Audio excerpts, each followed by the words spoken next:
We are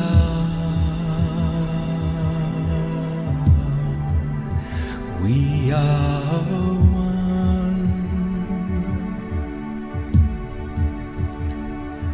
We are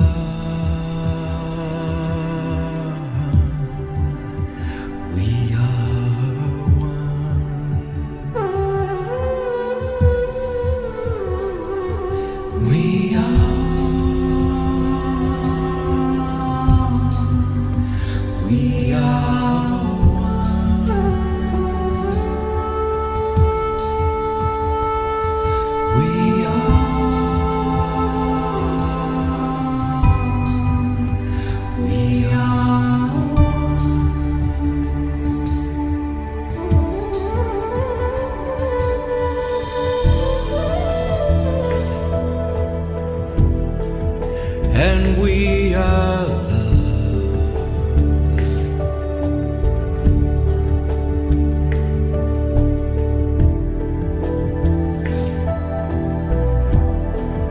For we are one.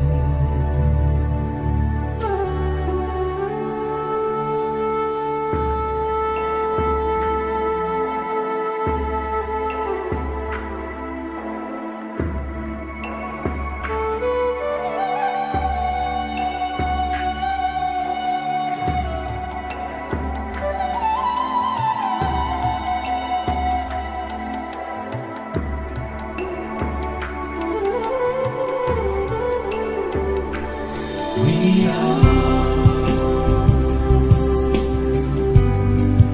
and we are alive. We are.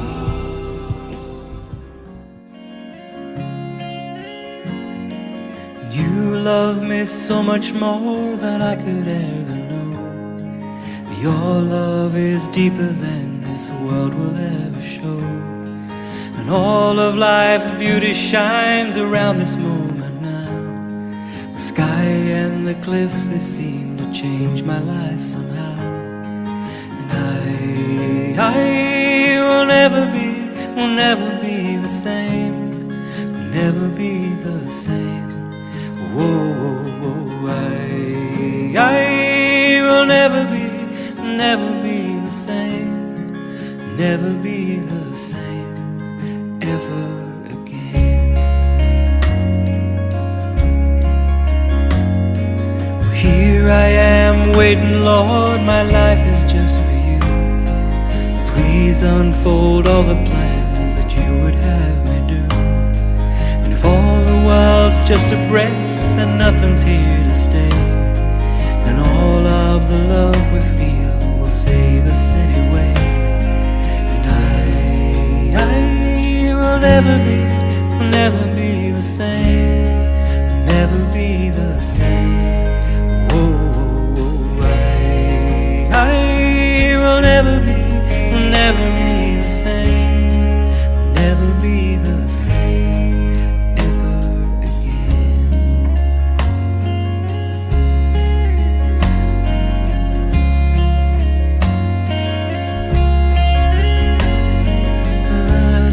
Da da da da da.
Hello and welcome to another SDA Q&A. My special guest is in the green room. I can't wait to bring him on in a moment. Tyler Morgan will be sharing his leaving story.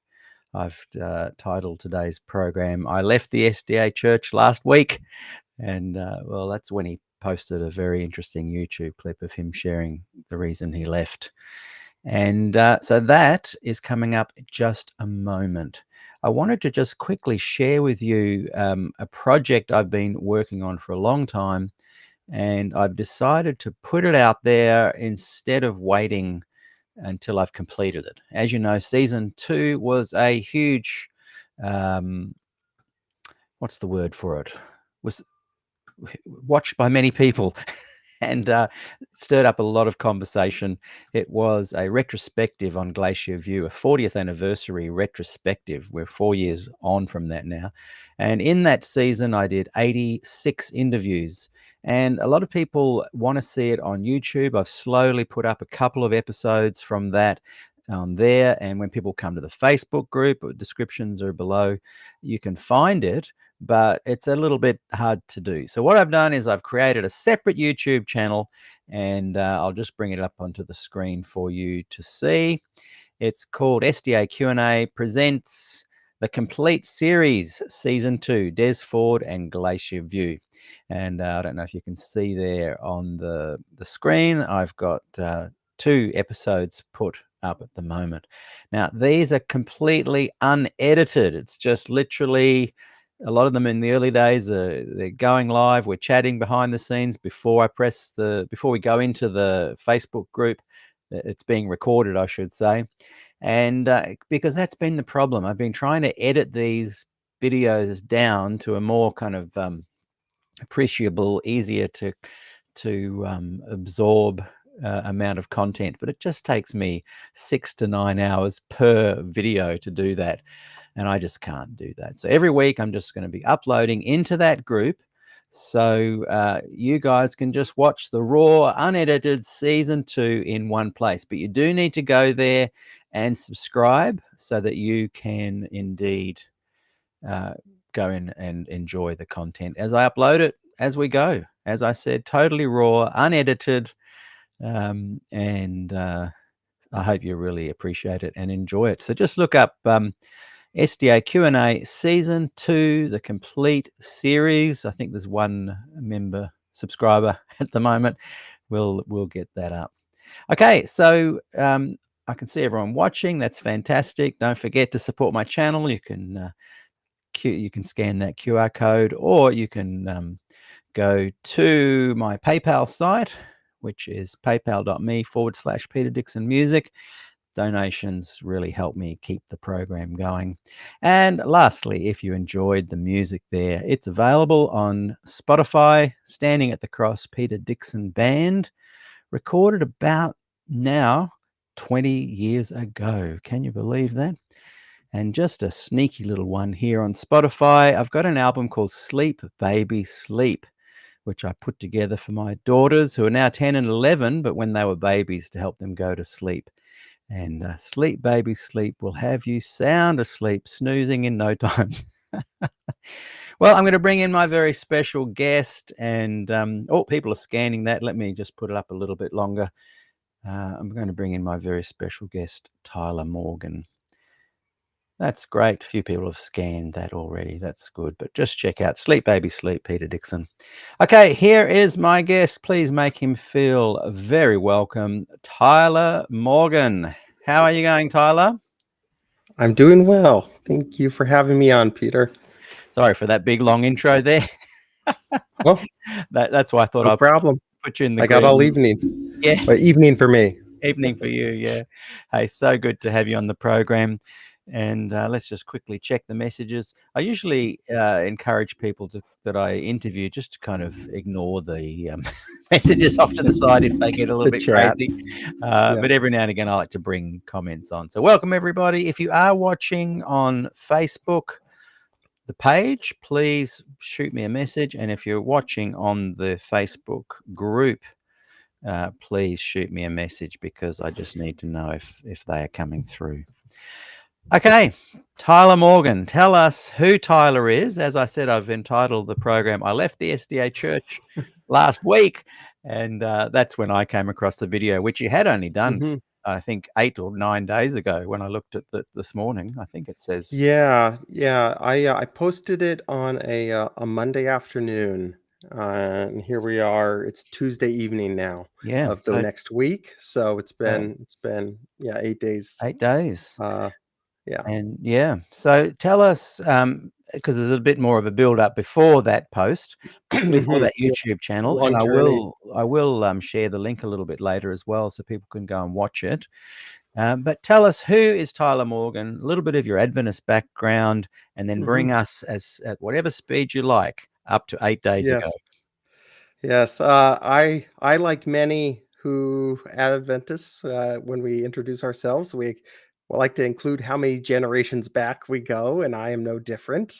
I go back 3 generations on one side, 4 on the other, Nice. and I born and raised in the Northwest, uh, near Walla Walla University, so near a strong Adventist community, and um, I uh,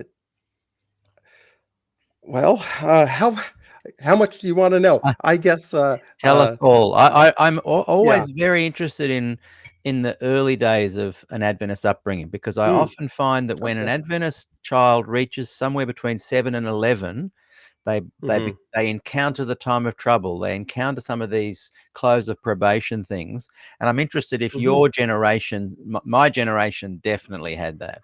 And a lot of Mm, Adventists say to me, "Oh, why did you leave that?" That wasn't the Adventism I experienced. And then you drill down a little bit sure. further. If they're my age plus, they've all had their time of trouble, scary nightmares. So I'm interested in Mm, just yes. knowing if there was a fear element for you growing up. But yeah, go right back. No. Yeah. So, um, the short answer to that is I don't think so.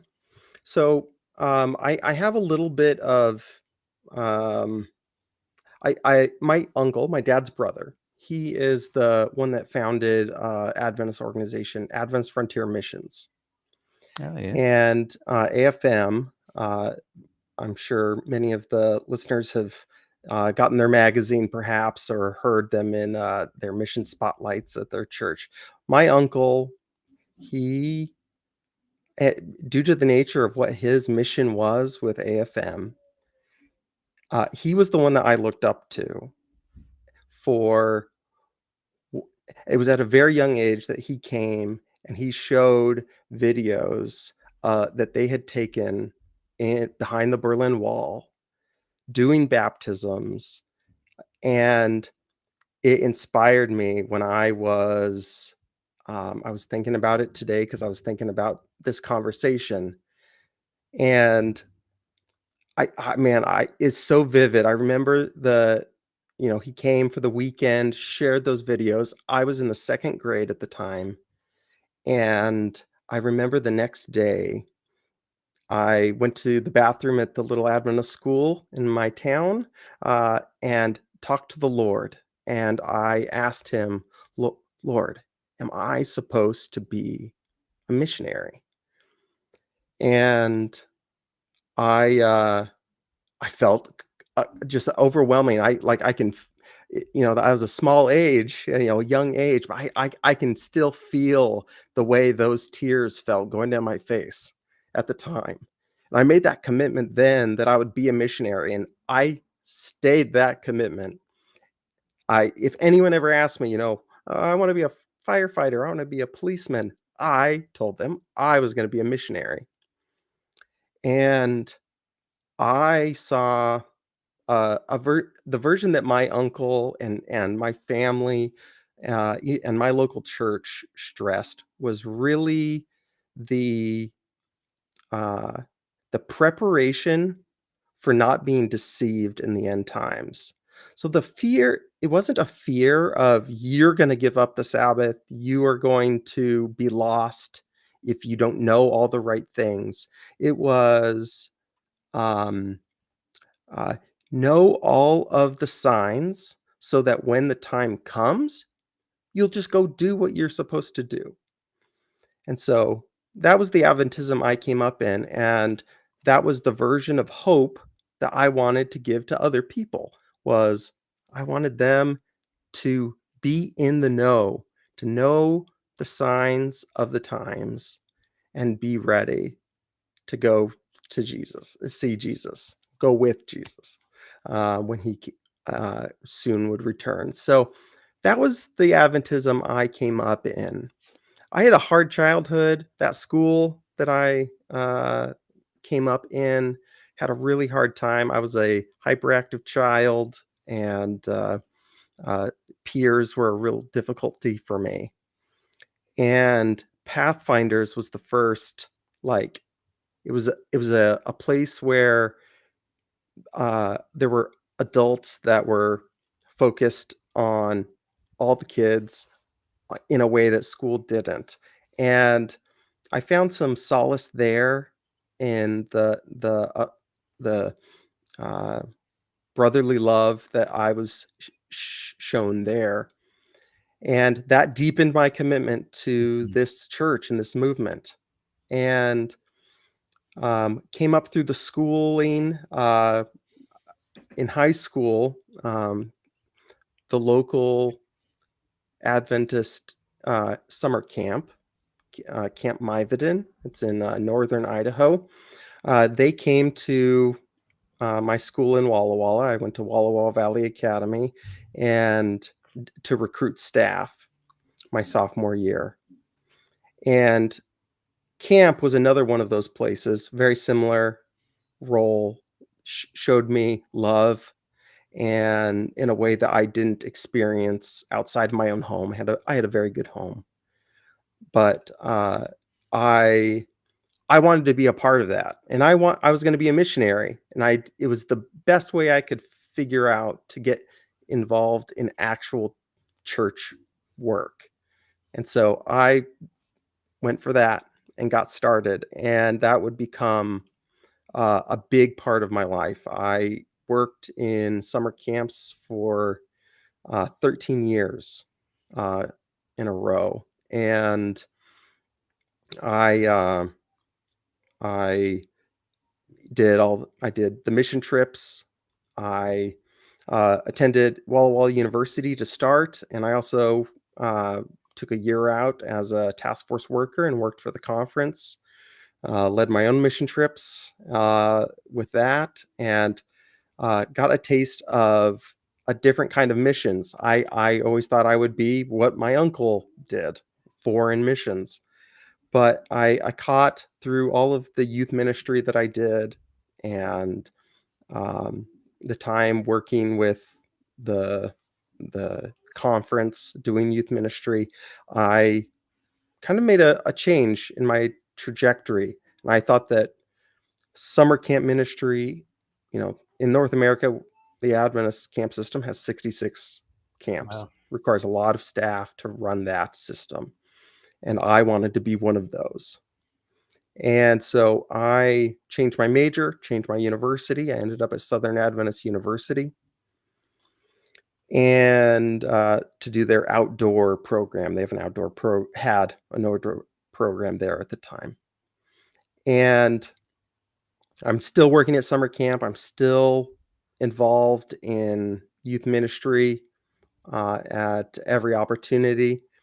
And I get to near the end of that program, and at Southern, and need to do a uh, uh, not a intensive, a internship. Yeah. Sorry, an internship. No school. I'm not doing any other schooling. I go and participate in a program somewhere. So I was in Central California in Yosemite National Park at Camp Wawona, doing outdoor school for a few months. And I was supposed to go back to the university for my last semester, and I got a call from a friend that I had worked at summer camp with years previous. And yeah, she asked me where I was at in the world, what I was doing. I had just started dating a girl that was in the Northwest, not in Tennessee. other side of the country from where I was supposed to go back to school. So I was already thinking about not going back to Tennessee. And she said, our church is looking for a youth pastor. And your name came up, and they anyway started the conversation, ended up interviewing, and I ended up taking that position. I ended up becoming the youth pastor, full-time youth pastor at a church in Yakima, Washington, and which was an hour from where my new girlfriend was. So it worked out nicely. Mm. That girlfriend is my wife. Today, we've been married 10 years, have 4 boys, Oh, wow. uh, and but at the time, I was pastoring as an inner city church, not traditional, which was very new for me. I came from very traditional Revelation seminars, uh, and health seminars were our outreach growing up, and pretty much in every church. And this church was very different. Mm. We had homeless people coming in off the street because they heard music playing. Uh, uh, you know, people would come in that were hungover, that were regular attendees. It showed me a different Mm. idea of of Adventist ministry that I couldn't shake. However, I did not love paid ministry. Mm. It was full-time paid ministry. Uh, it was, at least in my place, in my experience. I'm so thankful that other people have different, better experiences. I loved everything. I loved the people. I loved everything. But I was always trying to get volunteers that were invested in the mission, and every volunteer would fall through, and it got to the point where I was so discouraged. I was passionate, but I didn't have the energy to do it all, Mm. and it was a very big mission, and so I knew I needed something, a change. And I had just gotten married, been there a couple years, and decided to go finish that year of schooling to get my degree finished up back in Tennessee. My wife got transferred with her work to Tennessee, and I left paid ministry with the thought that I would go back to it in some way, somewhere, after I'd finished my degree that last semester there. But this side of that uh, move out from paid ministry, I have not been in paid ministry since. Wow. And so this was I left to go back to school in 2015, uh, or I left New Year's Eve, 2014, and headed out with the moving truck to head to Tennessee, and finished that program at Southern. Had a wonderful experience at Southern. I have only, and I'm saying this specifically. I'm saying, intentionally bringing up and pointing out the fact that I have had nothing but a positive experience. Yeah. And I don't want to, I'm not saying that to say uh, that that is better in any sense. Um, I am so, my heart breaks for the people that have been hurt, Mm. and that hurt has driven them, motivated them to find out, to take uh, an assessment of the movement that they're in, and then make a change. Mm. But that was not my path that I Mm. took. And the reason I want to make that clear is that, and we will get into, I'm sure, at some point, talking about uh, my eventual ministry towards Mormons. But in that time, I found that there was such a dismissal of anybody's uh, experience and the facts that they found if that person was also a person that was hurt. They Mm, were hurt. They had a problem with the church, so they found a problem as an excuse to leave. mm, This is the internal conversation mm, that is told over and over again, was my experience in ministering to Mormons. And so that's why I want to bring it up here, and I'm going to try and emphasize that as I continue to try and tell this story, just so that people know that uh, my reason for leaving it was strictly doctrinal. In fact, it was accidental and uh, wasn't something that I was actually out searching for. And so, and we can get into that, but mm, um, that kind of brings us up to a kind of a homeostasis that I threw myself always involved, threw myself into lay ministry. I decided that paid ministry was not for me, but I was going to try and be the volunteer, like the quality of volunteer that I always wished that I had had yeah. for someone else. And so uh, I continue to always be involved, usually in youth ministry, young adult ministry, involvement in church.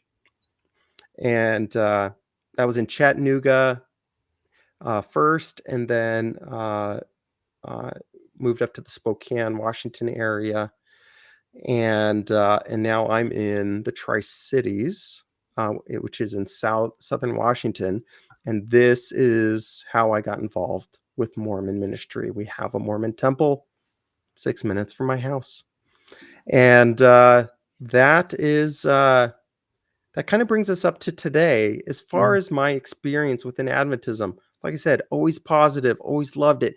The church has never done anything but build me up and give me opportunities. So I have mm. nothing to begrudge the organization and affirm their desire to serve people Mhm. and build people up and love people. And there's a lot of good about the way Adventists network, like you were talking about being at the summer camps, and Hmm. someone, in the your to-be wife, I think, said to you, "Hey, someone." Oh no, it was someone else said, Yeah, "Hey, if someone at I had our worked church, with, they're looking for a youth pastor," and you mentioned yes, that there's 60 plus summer summer camps camps, yes, around. yes. And I know Hmm. here in Australia we have it's called The Record, and it goes out to every single Adventist church every week, Oh, yes. and it's online. And I remember growing up and just you could Hmm. read it because everyone in the church would get a copy, and there's articles and what's going on around the country. And back then there Hmm. was a cartoon and there was ads at the back of people buying and selling stuff. And it's Yeah. a kind of a network that builds camaraderie. And Yes. when you add that sense of imminent return of Jesus, there's a Hmm. purpose that's magnified and dramatized. And so you can get swept up in it and have many good experiences because of the networking. And Yeah. yeah, I think it's good to highlight that your story is about a doctrinal one, not necessarily a bad experiential one. Yeah. And I think too, a lot of people can watch this kind of program, and Adventist ministers and leaders can even learn from this and go, well, how do we keep people like Tyler Morgan in the church? Um, uh, and I often imagine a kind of Adventism that could be very powerful if they could Hmm. kind of stop warring at each other with these doctrinal issues. Some people say to Yeah. me, oh, it's just a political thing, political maneuvering. That definitely is at play. But the Sure. reality is that Adventists have um, got some very distinctive kind of separate groups that have very distinctive theologies, and they try and make it Yeah. all work in one go. And a Mhm. lot of young people come along, they see that confusion, they see that infighting, and they dig a little bit into the doctrines, or they have bad experiences and they just leave. And there's a high percentage of young people leaving the Adventist church.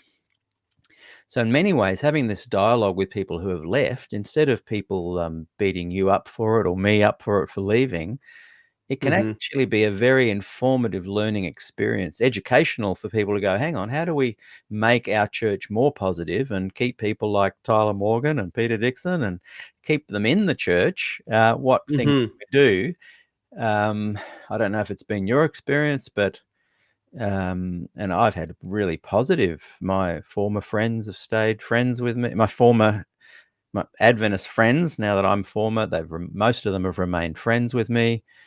I've had a pretty Great. good experience overall as well, and we're just Praise trying the to Lord.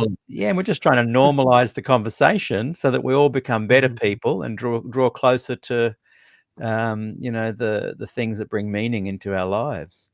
So tell us now a little Mhm. bit. When I watched your video last week, and I watched it the day your wife posted it, so it must have been the Monday your time that it was posted. So I think I saw it pretty soon. Are you Mhm. The one that you just did. Oh, yes, Yeah. yes, yes, Yeah, yes. Yeah. and I was immediately taken by how articulate you were, how you weren't the kind of person that was angry or bitter, but you talked about this Mormon interaction that you'd had that led Mhm. to some of these doctrinal things. I want to get into that now. So tell us Yeah. about the Yeah. Mormon Bible studies. Yes. So, um, the precursor, the prequel to that is actually started with Islam and Muhammad. Mm, For I actually I can't remember what triggered that interest, but for whatever reason, I started educating myself on apologetics as it relates to Islam, and educating myself on their history and their worldview and how to speak intelligently, how to fairly represent their views. And that was a precursor. It opened me up to this idea of uh, being really structured and systematic about my approach, and trying to be objective about my approach to um, testing the claims of a prophet. And hindsight, it's so shocking to me that even at that time, that was it. While I was finishing up that year at university, began in 2015.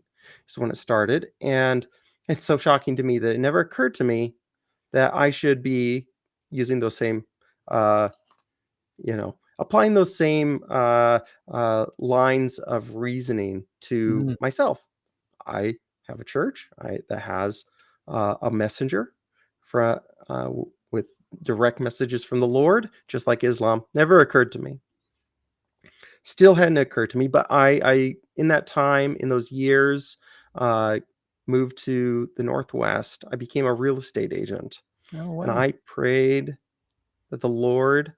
There's a lot of a large Muslim community in the Spokane, Washington area, and I prayed that the Lord would give me a Muslim friend. And wouldn't you know it, my first client that wasn't someone I knew when I started my real estate career was Afghan refugee who was ready to buy his first home, Mm, and he and I became fast friends. And um, I was timid. I was timid. I thought had good uh, ways of thinking about it, but I did not do a good job of reaching out to the opportunity the Lord gave me. And I always have, to this day regret that. And At the beginning of COVID, so here we are, I moved to Spokane, got Ollie as a friend in 2017, and then 2020, COVID hit. things shut down, employment for myself dried up, and my wife and I moved to where we are now. And there is I already mentioned, but there's a Mormon temple in this town. It's the only one in that I'm aware of in the region of the country, in this region of the country. And for that reason, there are many Mormons in this town. About 500,000 people here, and a large percentage are Mormon. And so I was only about a week from when I moved into our house down here that the Mormon missionary showed up at my door. Yeah. And I had Mormon missionaries a couple of times previously to that, and it was always just talk to them in the driveway, on the step, bid them on their way. But I felt something calling me to engage with them. I thought to myself, they're not so different than the position that Ali and Muslims are in. Mm. And I invited them to come back and told them I wanted them to tell me everything.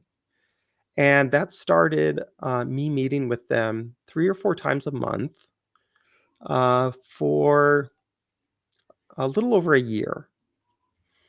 And I spent that year doing what I had done with Islam, but in a much deeper, faster, more concentrated way, threw myself all in.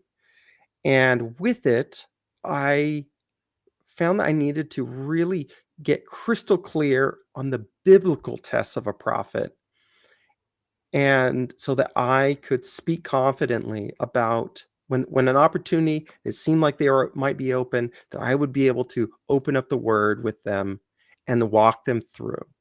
There's power in the word, reading directly from it, not just telling somebody. And so I did my best to get crystal clear on it.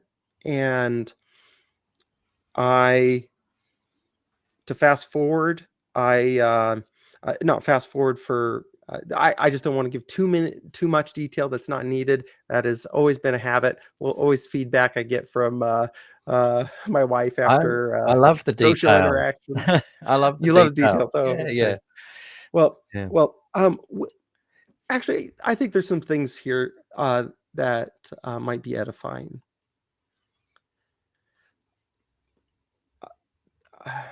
Joseph Smith, he and I'll just mention some high level details that lots of people know, but some may not.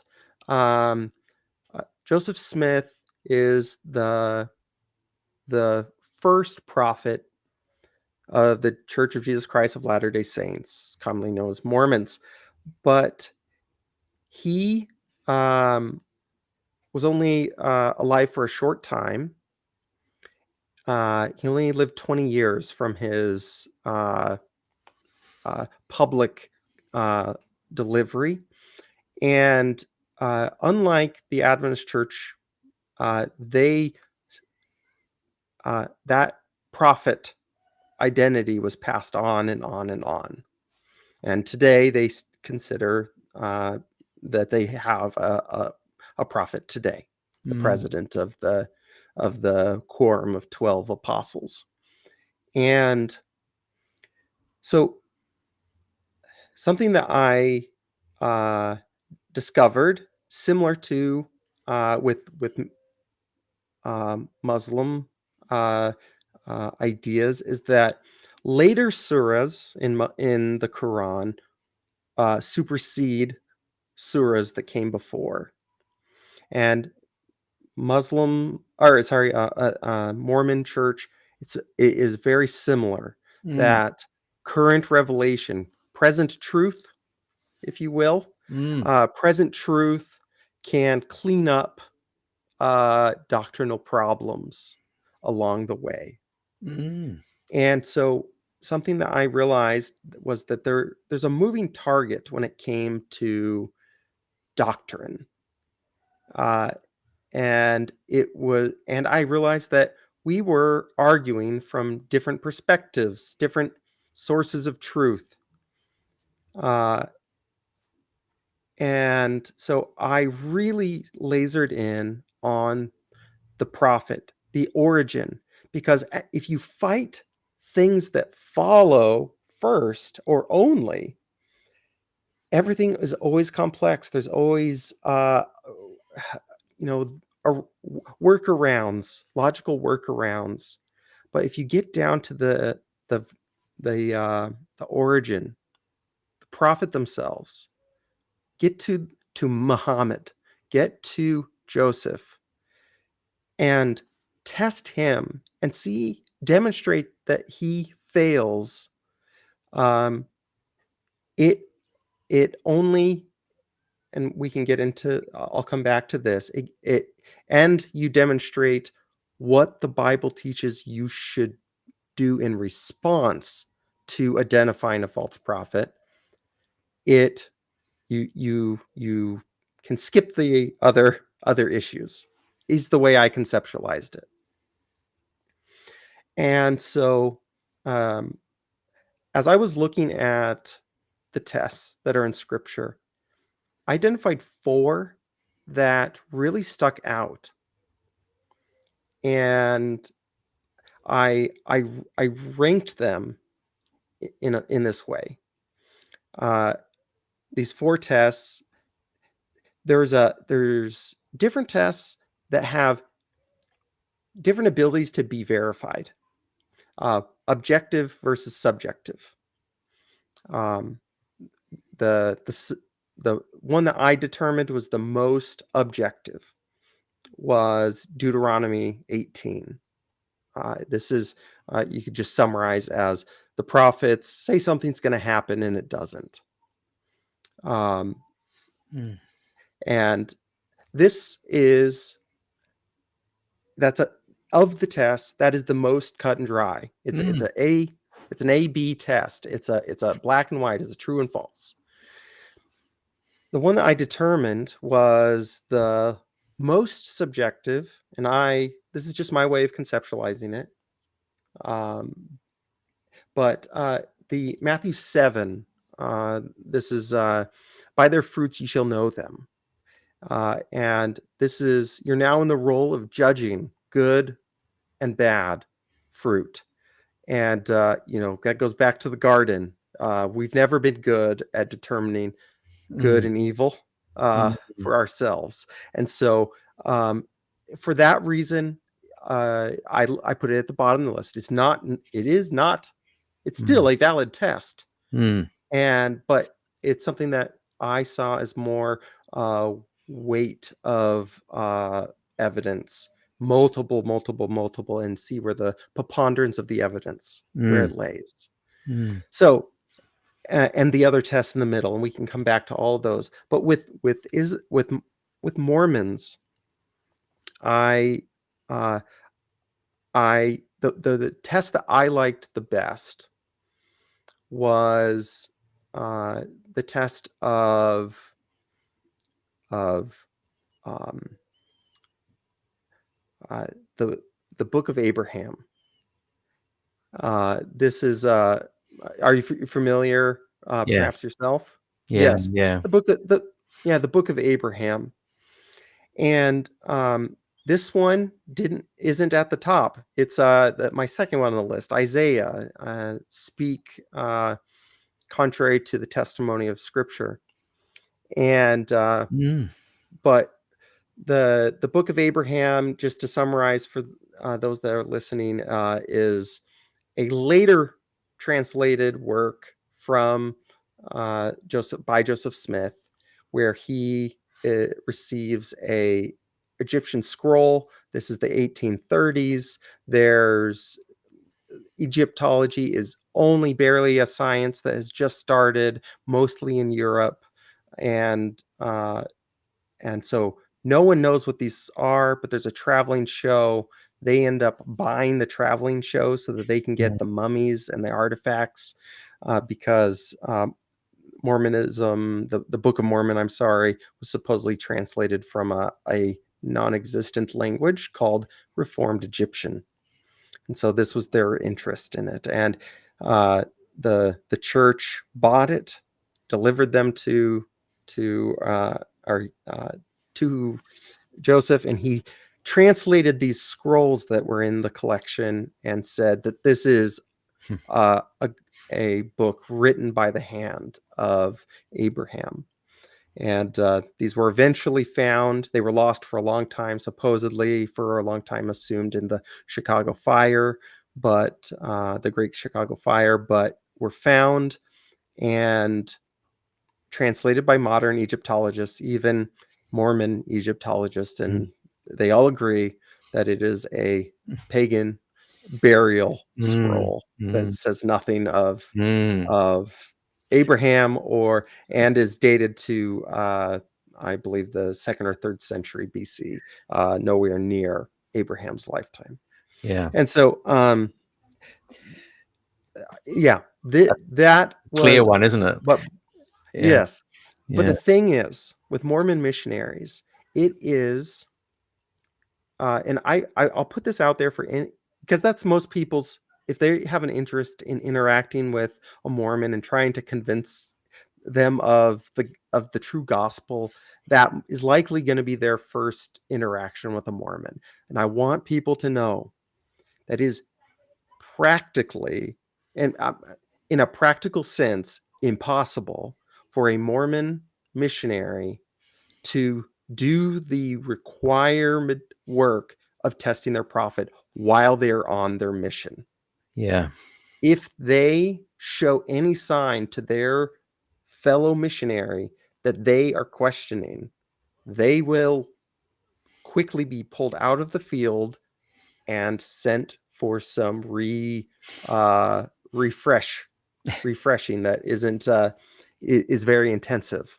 And so wow. And they are controlled on what access they have to materials and internet and things like that. So give them patience, or give them be patient with them. Share what you can in conversation that can be remembered. I try to limit the non-Mormon sources that I encouraged.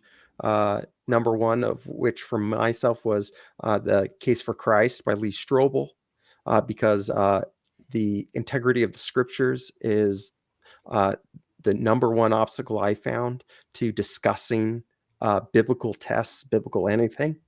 And so be limited in what things you get out there, because they have to just try and remember it if it's something that they're going to come back to, and that yes, and give them much love, show the love of Christ to them. They are almost always young people just out of high school, often that don't know a lot of apologetics. So be kind and patient with them. Yeah. Most of them are really great kids. It's interesting, and I don't want to spoil the flow of where you're going, but that when you look at the tests of the prophet, when I came across the one you speak of there, the Abraham one, and it was obviously a fake, and what he said was, the interpretation was from, like you say, funeral Book of the Dead or whatever. Burial scrolls. Burial scrolls. Like that is so convincingly demonstrates he's a false prophet. Now, I've heard them, the Mormon apologists weasel their way out of it. But I'm really interested when you look at Ellen White. There's no smoke. Well, and people are going to shoot me down for this, but there's plenty of smoking guns, but there's nothing like that. There's always okay, maybe, right.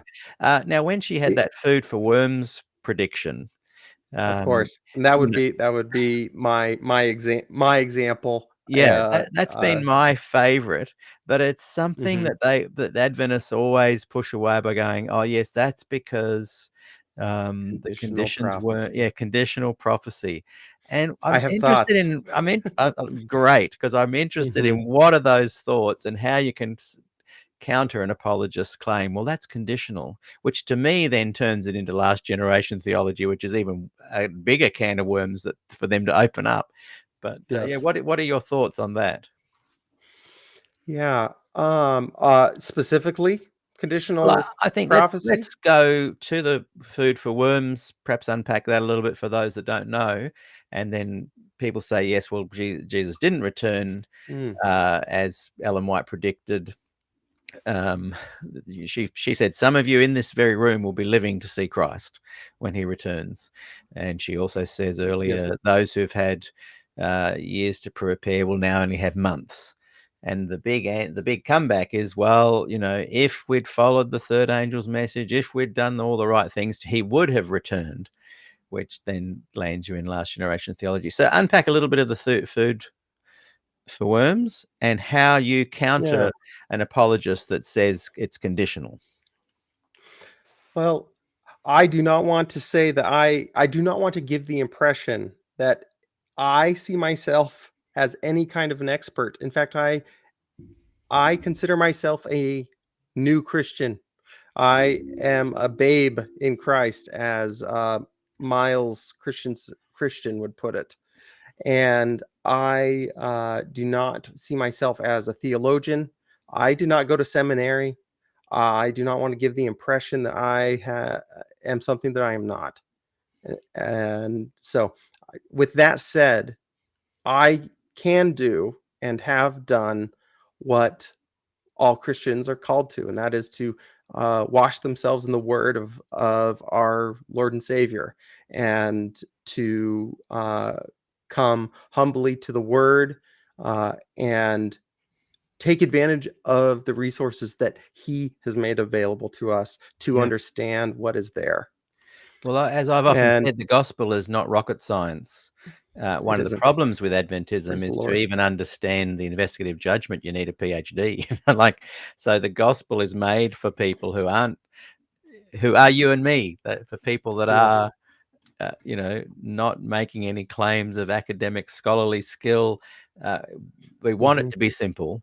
And Yeah. so, yes, I thank you for unpacking that, though, because it's important to Yeah. know that you're not trying to make a claim from a academic perspective or a Yes. specialist perspective, but you Yeah. have every right to drill Hmm. down into these things and ask Yeah. questions. Yes. As does everyone. Yeah, and to create Uh, dialogue. yes. I uh I was I was a I was always a bad student when it came to uh, you know, Victorian era schooling. Especially due to the sit still part, and but what I was always do bad academically, but uh, a good kid who never got in trouble, who always was wanted to please the teacher, and that is because I love to learn and always have, um, and I have in adult life tried to make up for what I just did not know how to do. So I read voraciously and um, and uh, try and open myself up to any information that's out there. Anything can be considered, and then it's up to us to take all of that experience and build the closest approximation of what is true of the situation. And so, with that said, uh, your Food for background was, you summarized the food for worms. Yeah. So this is the 1956 Bible conference in Battle Creek.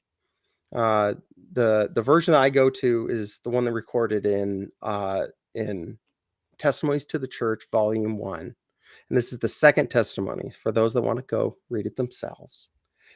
And what is the problem? Or the problem was that she, in a vision, not just a statement of her opinion, in a vision, said in this testimony that she was shown all of the people present. It's called the company at the conference.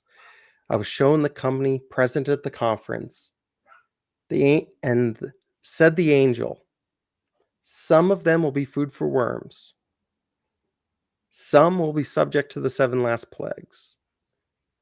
And some will remain on the earth to be alive and translated at the coming of Jesus. Mm. And so there's these 3 groups, and I'll come back to that in a moment, but it's important to think of this as the 3. There's those that are going to die, there's those that are going to be subject to the 7 last plagues, and there's those that are going to still be alive. Now, this is really compelling as a problem. It's a compelling problem. Just at first glance, it's a compelling problem because we all know that people that were alive in 1856, every person on this planet alive in 1856 is dead, and Jesus has not returned. So that's an obvious problem. And so I mean, we've kind of skipped to a thing, but I will say as a preface, this was the first thing that I had ever come across in my entire life that was number 1 on my list of tests, the objective. Up to that point, both them coming to my vision came from the same source. Oh, yes. We left. Let me say a moment, just for a moment. Let me go back to the Mormon story because it sets this up a little bit. I had a missionary that was very receptive to my challenges, and I made a promise to him as he was leaving one day. He was going to be ending his mission in just about a month. I made him a promise that if he would promise to me to do the tests, these 4 tests, and apply them to his prophet in the way that I had been showing him, that I would do the same to my prophet, that I was trying to move him towards having a faith in her instruction. And I used it as a carrot. I know that his goal was for me to leave Ellen White and come to Joseph Smith. And so I used it as a carrot. But I was not going to lie to him. I was not going to be half-hearted in this promise to get him to promise, as he may have done. I do not know. But I followed through. In Mormonism, if you're going to look for a critic to test, that's one of the biggest problems, I think, for most Adventists. They may be aware of tests, but they don't necessarily know what are some troubling things to test against to see if they're a problem. Where do I go to find that information? Where did you go to find that information in 1970? Exactly. I don't even know. No. Oh my goodness. And so you could be aware of the test, but to know a problem to test, I don't know. Yeah. In Mormonism, the book to get people started is the CES letter. That is the best source of problems to go and test, just to decide for yourself. You don't have to take the critic's perspective, but it was a place to go and find the things to test. And I saw a comment a moment ago asking if I'm a Mormon. I am not a Mormon. Just get that out there. I did get a lot of people asking me that for my video, and that was It's so funny that people take it that way, because it's obviously that your chats with Mormons, the challenge you gave them, backfired on yourself, and you let So yeah. But but I'll just to clarify, so it's not a stumbling block to people hearing the other things I'm saying. Just get that out there. I I kind of set myself to the problem. Like, what is the thing? I still, modern day, I didn't know a single problem really beyond people having issue with some of the things that she taught and saying, oh, mustard is a problem. Mm. I'm like, that was the level of controversy I was actually aware of. And so I happened upon Walter Ray, and I did no more digging. I was not out there to, exhaust. I just needed a thing to give me something to test so I could fulfill the requirement Yeah. that I had made of the promise I had made. And I got Walter Ray's book. And it's more, for those who haven't read it, Walter Ray's book, it's mostly on plagiarism. That's the core. But plagiarism, I felt, at least at the level of understanding I was able to glean from his book. Sorry, I with just had to interrupt, Oh. had to jump in there. You've I've got a got few couple for copies. sale if people want to buy. Oh, there we go. So, yeah, just thought I'd throw That's that little awesome. plug in there.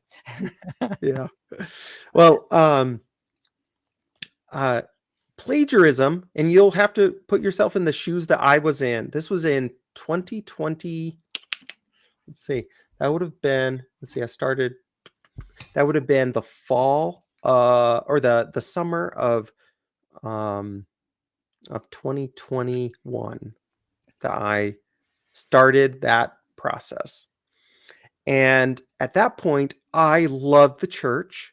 Every sermon I wrote, I consulted the spirit of prophecy to make sure I was interpreting scripture correctly.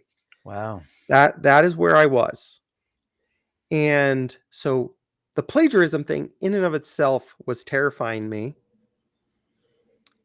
And I had already developed the tests. I already had that list. I had already had that from working with Mormons. I had already conceptualized it.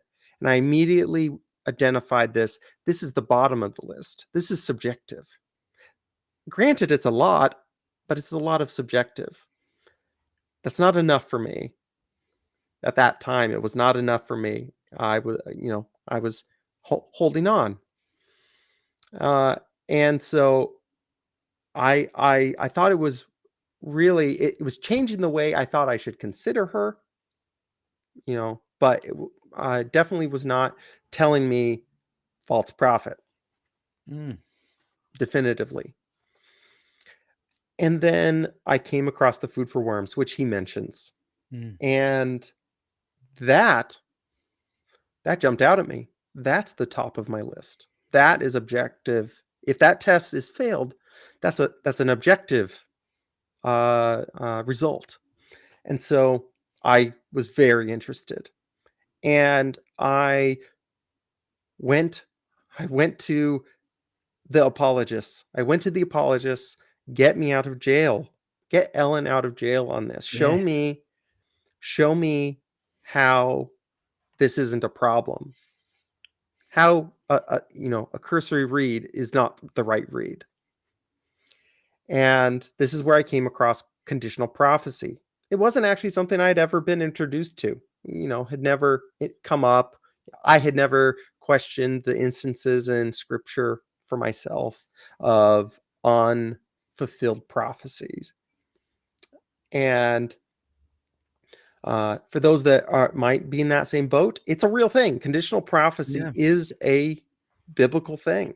And it's interesting, but if you had a test to prophet, that means every single prophet that fails the test can soon pass if you apply a conditional component. You're getting right at where my analytical, logical brain was having trouble. And you have to understand, or put yourself in my shoes of first Islam, then Mormonism. I had all of the fight back, explain away, all of those phrases. I just heard them so many times of all on every variety of topics. That's not a problem. You don't understand it. That's not a problem for me because of.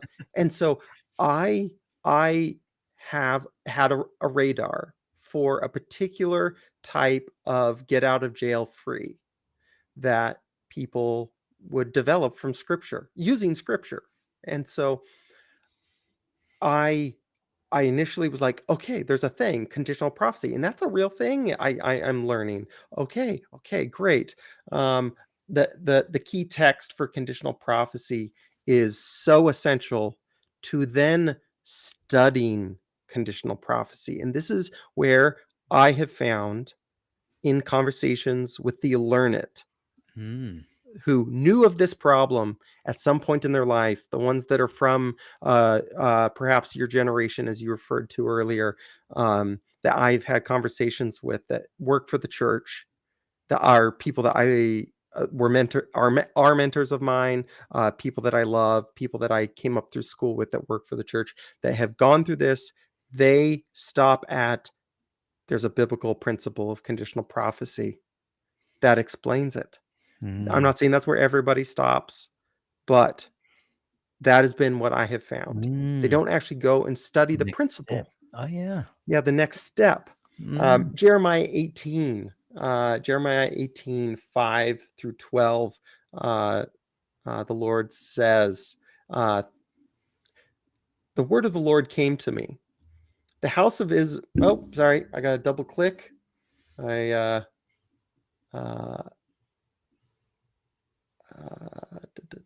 oh, I won't. I'm going to skip to the actual thing. I like to include context. That's why I Mm. saved so much of it. But It's all right. which everyone should go back and read right there from at least from 5, if not the beginning, to get the potter's clay part of this that sets it up so nicely. But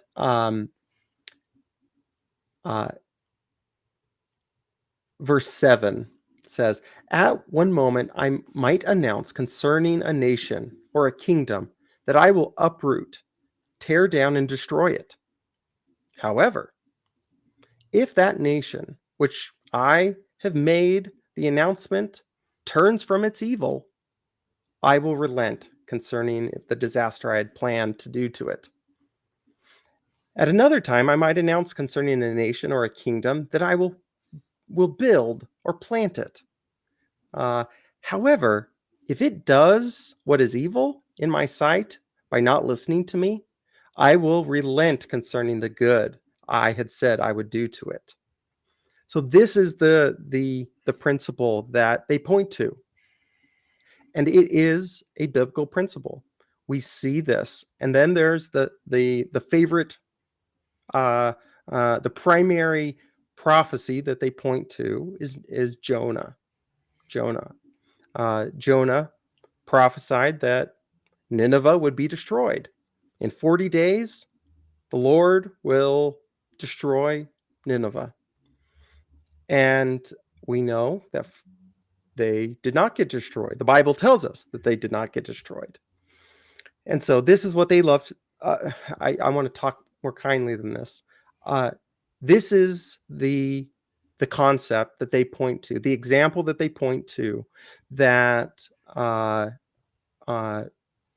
that makes it evident that conditional prophecy exists. And Mm. so if a condition wasn't met, it is understandable that the event did not take place. Mm. Coming back to this example, the food for worms, we often, it's often referred to in those that want to discuss it as the food for worms, but it really should be referred to, in my mind at least, as those subject to the 7 last plagues, because that is the curse. That is the curse that the entire testimony about the church and the people at the conference, she is concerned about, the way that testimony opens is she says that I was at the conference at Battle Creek in May 27, 1856. I was shown a vision, some things that concern the church generally. And she goes on to explain a vision that she has that has many movements, but the core of the first part is these two paths. Uh, you know, very biblical concept: a path leading to destruction, a path leading to the holy city, and on the path uh, that leads to destruction, there's individuals that have on their shirt um, a phrase that identifies them as people who claim to be Adventist people, to be Sabbath keepers, she refers to them as. And but they're down on the road to destruction. And her interpretation that she lays out is that these individuals are talking like the world. Their conversation is like the world. They are not taking serious the work that is needing to be done. They are dressing in a way like the world. And this is what the vision, this is in the structure of Jeremiah's conditional prophecy examples from the Lord, the evil that is being done. The evil that is being done is professed Sabbath keepers aren't being serious, and they are acting like the world. So that is the problem. That is the evil being done. Let's move to the prophecy. The prophecy is what we read. I was shown those present at the conference. Of this group, some will be food for worms. And she goes on to, I omitted the bracketed part that she inserts into this message that she's relaying from the angel. That a lady, Miss Bonifay, who had been present at the conference, died 3 days after.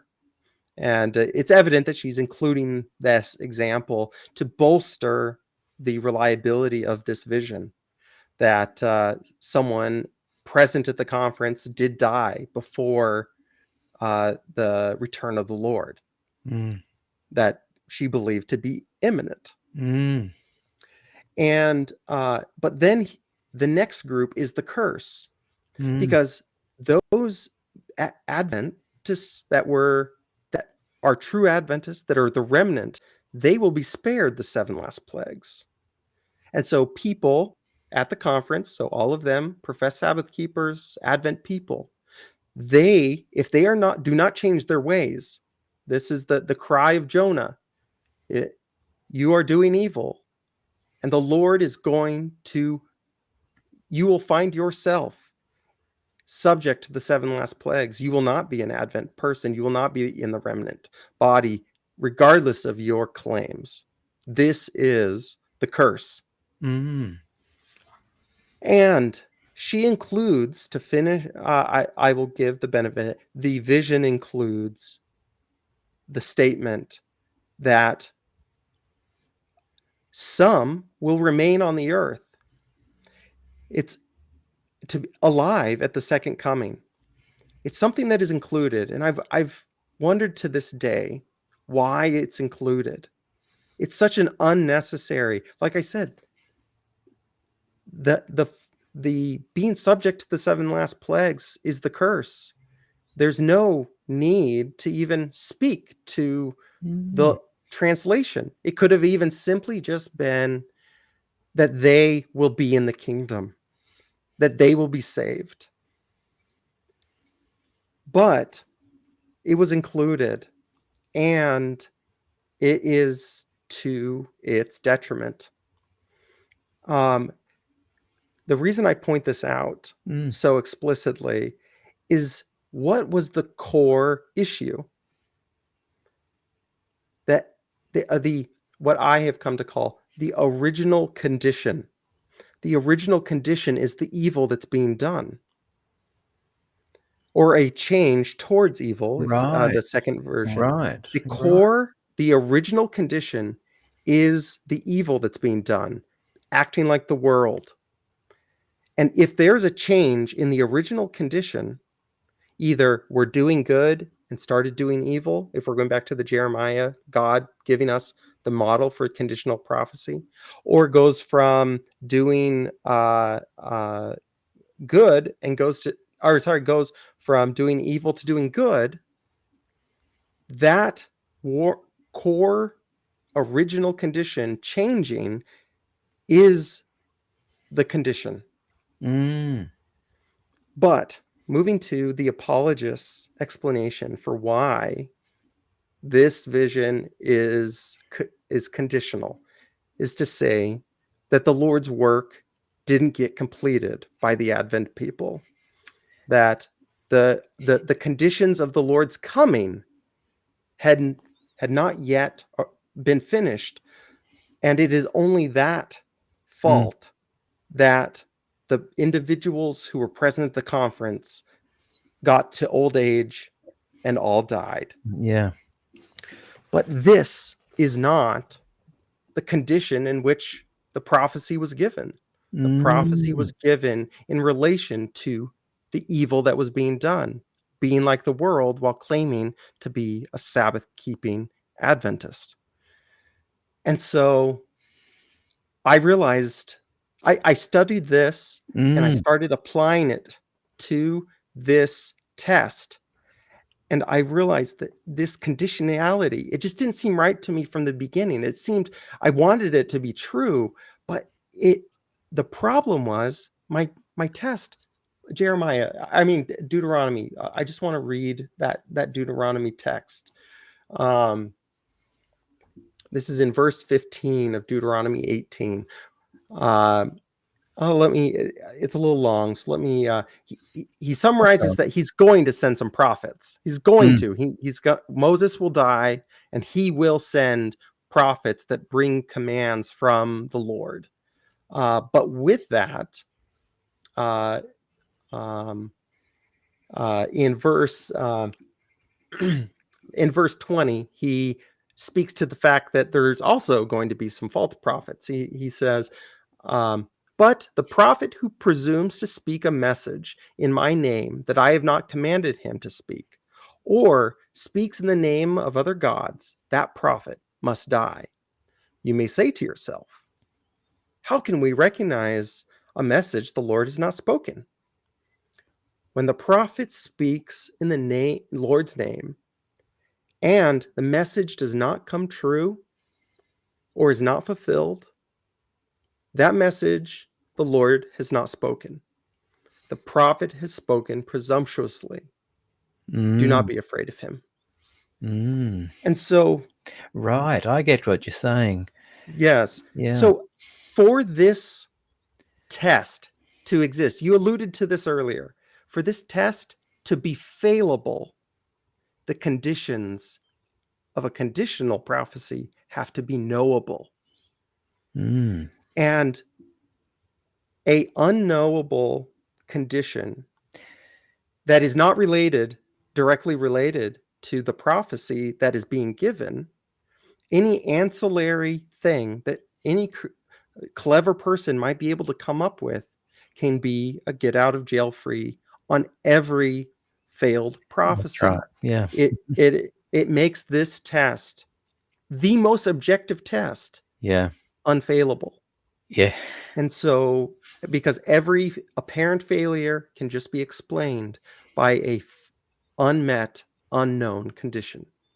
And so when I realized that, that's when I knew I needed to know what conditional prophecy, how it functioned, and think through it. And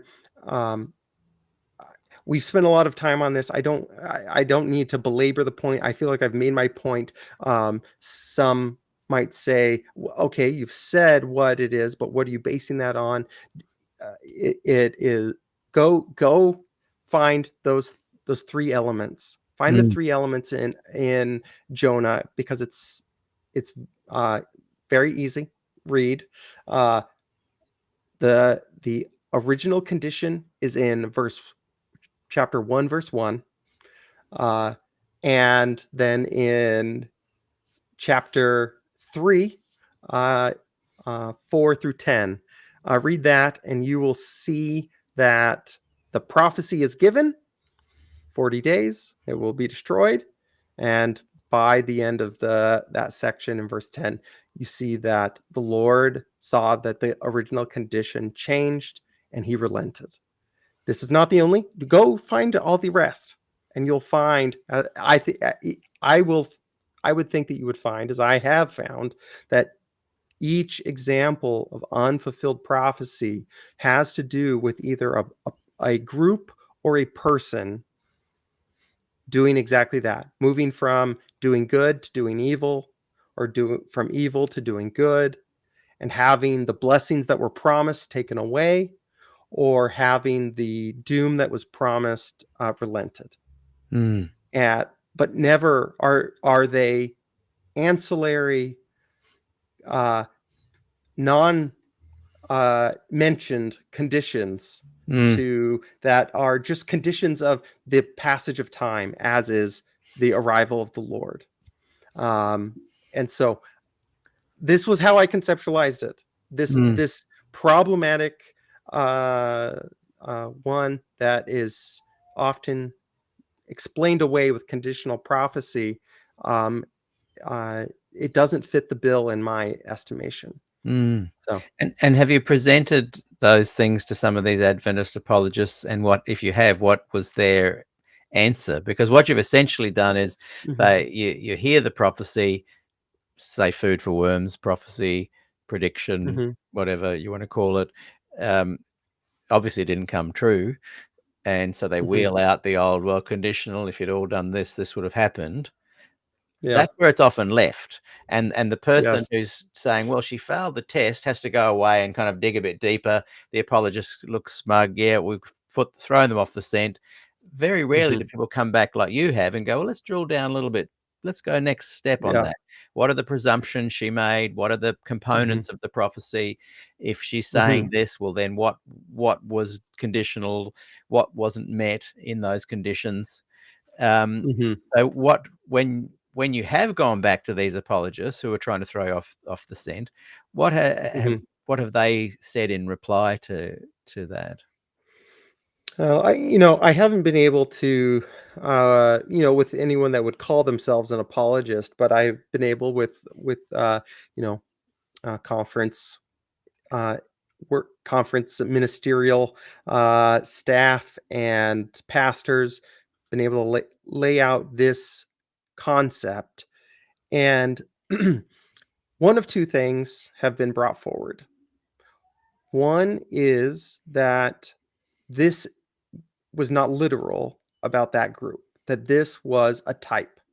This was a concept that is still apparent and applicable today. Yes, there's Sabbath keeping Adventists today, they'll say, that look like the world.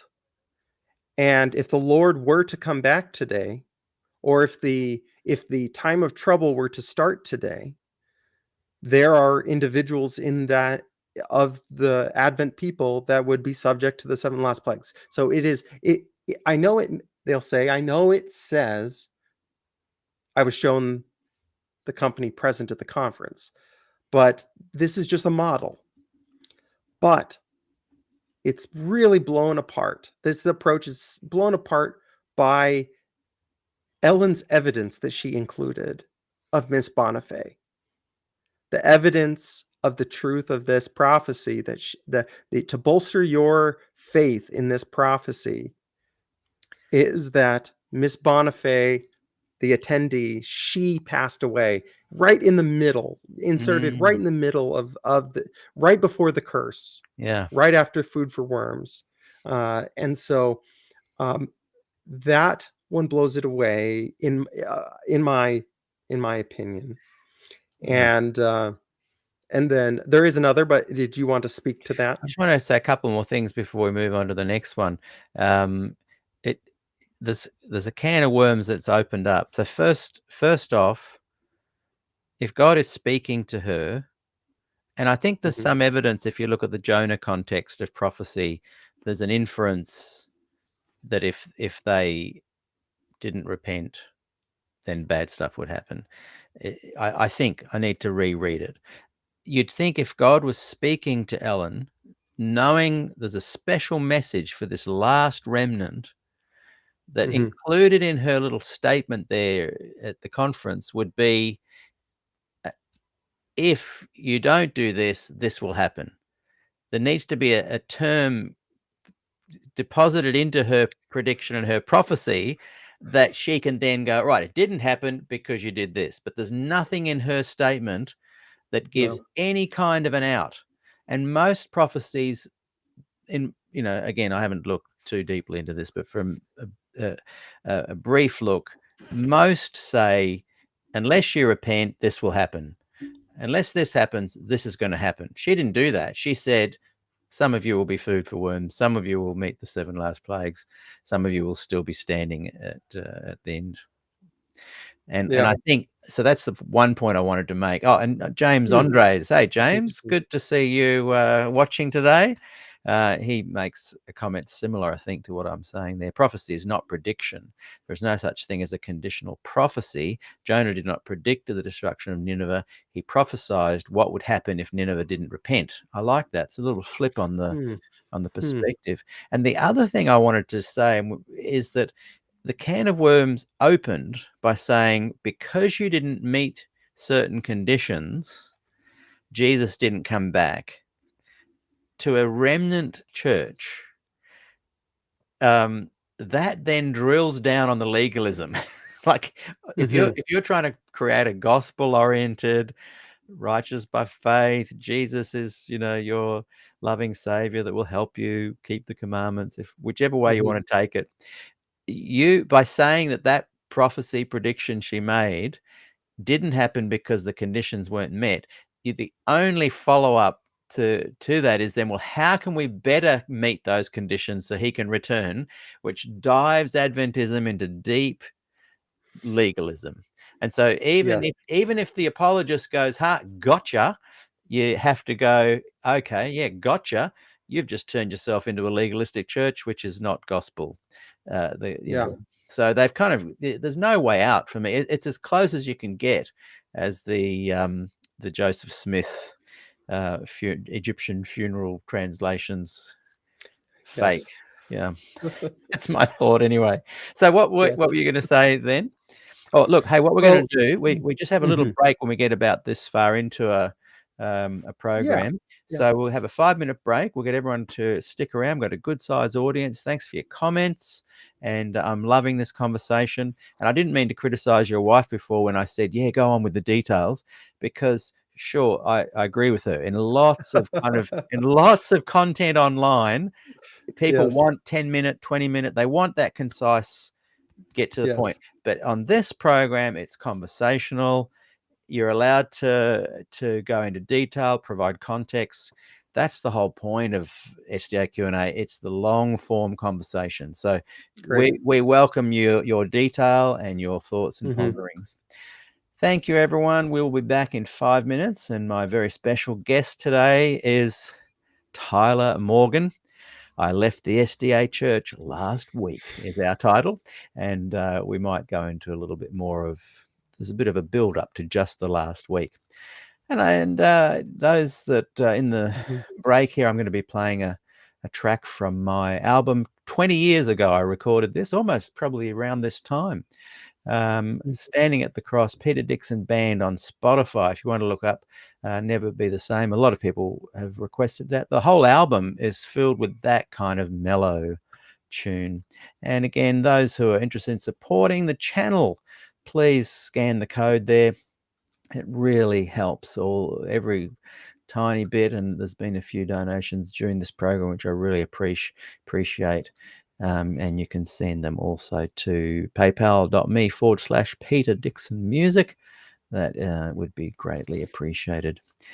We will be back in 5 minutes with more conversation from Tyler Morgan and myself. See you in a few minutes.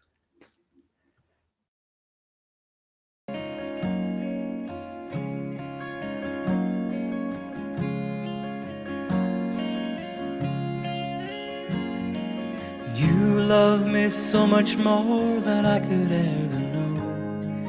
Your love is deeper than this this world will ever show. And all of life's beauty shines around this moment now. The sky and the cliffs, they seem to change my life somehow. And I will never be the same, will never be the same. Whoa, whoa, whoa, I will never be the same, never be the same ever again. Well, here I am waiting, Lord, my life is just for you. Please unfold all the plans that you would have me do. And if all the world's just a breath and nothing's here to stay, then all of the love we feel will save us anyway. And I will never be the same, will never be the same. Whoa, whoa, whoa, I will never be the same, will never be the same ever again.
And welcome back to our conversation today with Tyler Morgan. I'd like to throw in a short break there. People often request a little break in the middle of our long-form conversations, and they often go and use an SDA Q&A mug and make themselves a hot drink. And I've got 2 left, I think, of those, if anyone would like them. They were very popular for a while, but yeah, not so cost effective to make, unfortunately. And welcome back, everyone. And just again, a quick plug for I've created a separate YouTube channel now dedicated just to season 2, perhaps our most popular season, 86 interviews. They're not on YouTube. They're often quite hard to find in our Facebook group. And so, you know, I had all sorts of plans of editing them down and making them snappy and professional, and people could, subscribe to have a listen. But you know what? I'm just making them free, available, and unedited. They're the full versions. So, for example, my first one with Dr. Bill Johnson, season 2, episode 1. I think I chatted to him for 3.5 hours, but it's edited down to, I think, a 2.5 hour interview or something like that. I can't remember. But yeah, so go and look up SDA Q&A Season 2 unedited. If you have any problems, everyone trying to subscribe, let me know. I think I've made it public. And there's 2 interviews on there now. And every week I'm just going to start putting them up there so you can go and enjoy them, watch them, find out why it was such an incredibly popular season. Okay, Tyler, let's get back into it. We're just chatting about some of these tests of a prophet. Reminds me, go and check out. Have you seen Test the Prophet, the YouTube channel? Me, yes, Yeah, yes, and mate. it it greatly changed my perspective on the plagiarism topic, how it relates back to my tests, my Yeah, my list of 4 tests. Yeah, yes, it was the medium really changed the effect from Walter Ray's exhaustive work to the presentation on Test the Prophet. So yeah. if people That's haven't, yeah. go check it out Yes, on definitely. YouTube. Test the Prophet. I got to actually meet him when I was in California in Oh, February really? at the former Oh, that's awesome. Adventist Fellowship Conference. Thanks to James Andres, who's watching. He funded my trip, Mhm. hotel, flights, everything. Thank you, James. It's going to be a Mhm. lasting memory, that incredible journey and adventure that I had there. And yeah, got to meet Test the Prophet. And I am putting a program together on that experience. It's just taking me a while. I took 77 little clips while I was there, and I'm now just editing them together. Okay, Tyler, back to you. Tell us Mhm. some more things that Mm. led you to leaving the Adventist church. Yeah. So, I yeah, if we like transitioning back into a little bit of my story, um, I got to the point after this vision and continuing to try and starting to learn some of the questionable teachings. Uh, there came a point where I realized I needed to make a decision about what I considered Ellen, and the weight on the scale was to she is a false prophet. And at the time, I told myself maybe there's a possibility she herself was just deceived. I had, you know, received so much blessing from her work up to that point, and so I told myself I I am going to hope that she was just simply deceived, and Interesting. I am going to uh, uh, be open to the possibility that maybe she was deceptive, but choose to hope that. But I'm going to ignore her from now on, and that's what I decided. Right. Uh, you know, at this time, I had 2 boys. They were in the local Adventist school, uh, um, uh, preschool, and I was still involved in my church, uh, and a smaller church that had a very similar type mission to the one that I pastored in. And I was like, I I'm just going to ignore Ellen White in my day and age. I Mm, my friends from my generation, that's what they do. They just yeah. ignore Ellen White. That was Yeah. that's what I decided I would do, and I went on with my life. I did, however, know that if Ellen White was a false prophet, if her teachings can't be trusted, I am going to need to take an inventory of what I believe from a scriptural standpoint, and just kind of do the sniff test. What I take for granted as biblical truth really is in scripture, and what was just kind of proof texted into existence, and I didn't realize. So I knew I was going to need to do that at some point. I dragged my feet for 5 or 6 months, and my wife was pregnant with our twin boys Oh, that wow. we have now, and my wife and I had been discussing all of this. My wife and I had been on the same page the entire journey, and that has been such a Great. blessing. Had she been born into Um, the Adventist church as well? yes, yes, yeah, yeah. Uh, Very similar, multi-generational Right. Adventists. We went to grade school together Wow. here in the town that we now live in. The grade school where my uh, boys are in the preschool, and so Oh, yeah, that's we both were on the same page. But my wife and I were discussing as we were nearing the time when the babies were going to be arriving. We knew we were going to be so busy. We were like, we got to get started with this. Um, it'll be hard to get started once the babies arrive, but maybe if it started being off of work, we have that benefit here where I live, where most people are able to take some time off of work when they have kids. And so I knew I was going to have that kind of time occasionally when you have twins. mm, A lot of it's used up, but I knew I'd have some more than normal. So I I got the ball rolling with the biggest distinctive I could think of, the investigative judgment.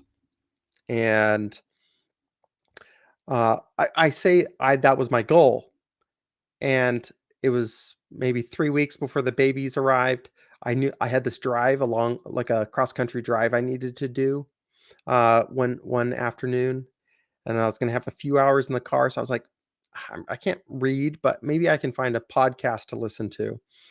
And I started searching for someone that was a critic that from within. That's my method is start with a critic that came from within, someone that knows the worldview, knows understands the culture, the or gives proper interpretation and steel man presentations. And I couldn't find any that popped up in my searching in a parking lot, we're already needing to get going. But what did come up was this episode from the Cultish podcast from SDA Church, and it was interviewing people I had never heard of. Colleen Tinker, uh, mm, and her compatriot from the former Adventist Fellowship, from the former Adventist podcast as it was introduced. mm, And they were going to be interviewed. I said, interviewing former Adventists mm. on the life of the prophet Ellen White. And I was like, I didn't find what I was looking for. I'll start with that. And during that presentation, by the time I made it to the end of that program and to my uh, destination, I realized that there was a danger, perhaps, that I had not realized in Adventist theology concerning Yes. the gospel. Yes. And It's not as it benign had, as you'd think. yes, Mm, and I I realized this, and that was the first moment that I had ever really any kind of serious like, is there a future where I'm not an Adventist? Like, it's does wow. that was the that little journey was the first time I really saw a possible future, because I I thought I understood, and I think I did then, and I still do, the importance of the gospel Mm. being the true gospel. I understand it better now, uh, uh, from jumping back into the Word. But um, yeah, at that time, That's pretty got that profound, kind isn't of it? first. Yes, it was, and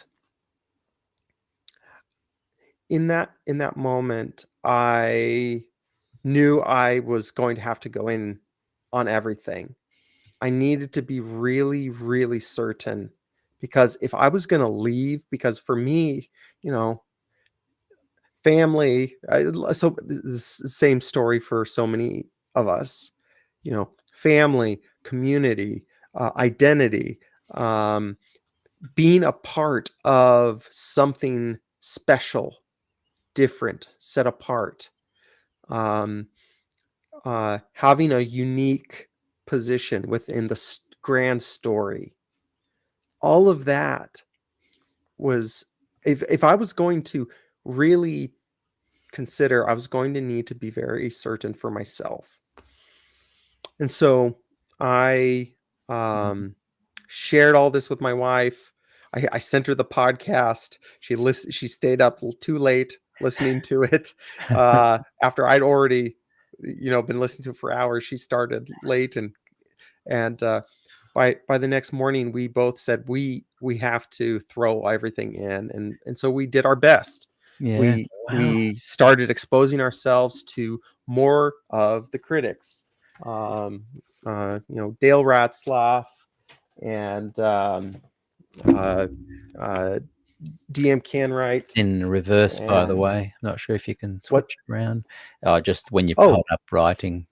While yeah, is my camera backwards? yeah, but that's might have been my end in the if you see the little cog down below, if you go into that, while you're there we go. Different perspective. There. Yeah. You might wanna hold Oh, up I've the got white lie my again. brain doesn't work that way And now, but now you guys can read it.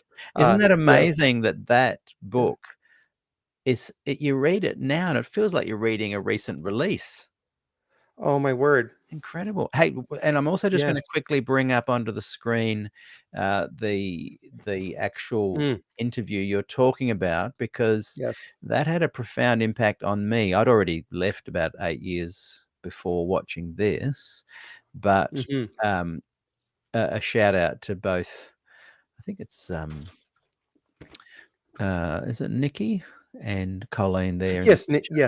yes, And Nikki and if Colleen. you just look up Cultish is the name of the podcast, and Is Seventh-day Adventism a Mhm. Cult Part 1? And there's Nikki and Colleen on the screen. I just give that a plug because those watching who may be wanting some pretty incredible information can find it there.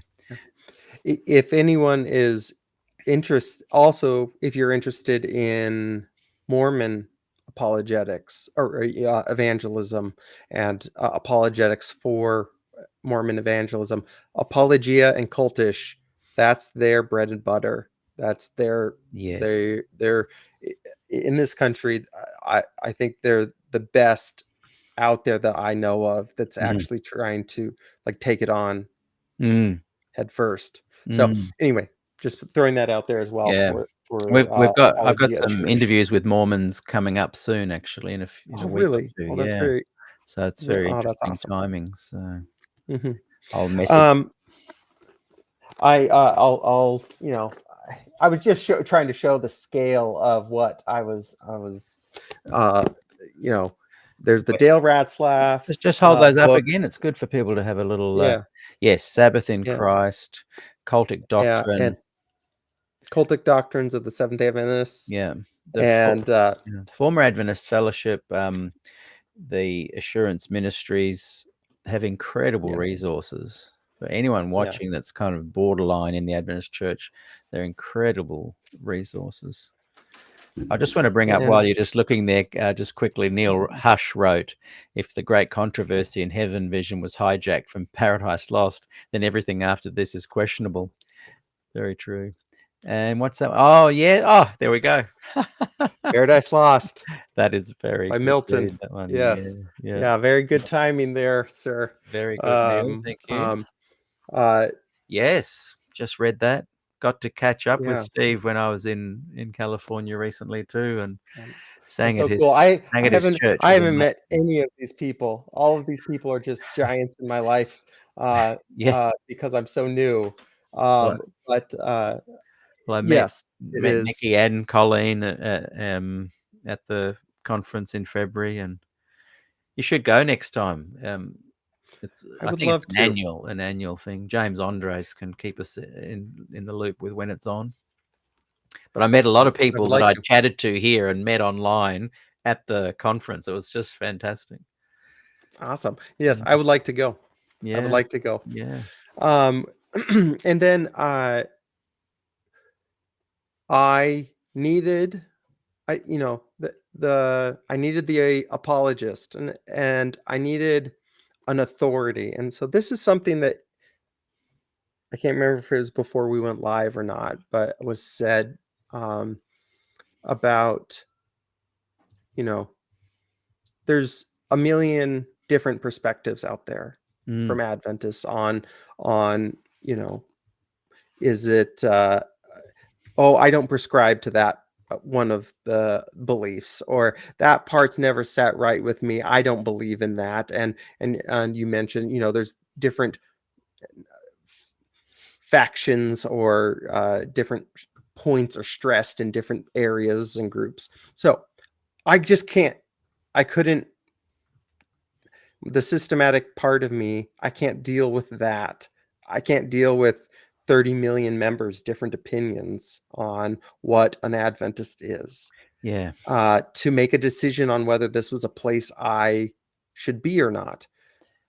And so that was a kind of a clarifying decision for me. It gave me a narrower thing that I knew I could test for the gospel, because the gospel is something so important for salvation.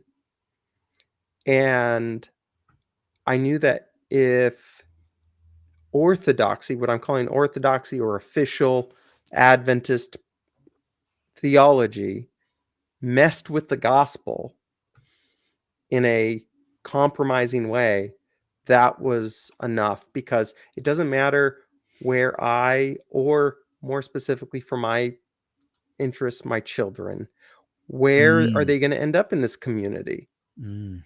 20, 30 years from now? What is going to be the prevailing thought Mm. in that area for my boys? Mm. Uh, and I so that's why and will it be orthodox? And all along the way, there'll be individuals that have authority in their lives, and in my life, that are going to influence me, that they are going to hold the orthodox position. And so the last book I needed uh, was Seventh-day Adventists Believe, an exposition of the fundamental beliefs of the Seventh-day Adventist Church by the Review and Herald. Reading the Adventist doctrines led you out of Adventism. Yes, yes. So I wanted to give them, or give the beliefs and the church, an unfiltered.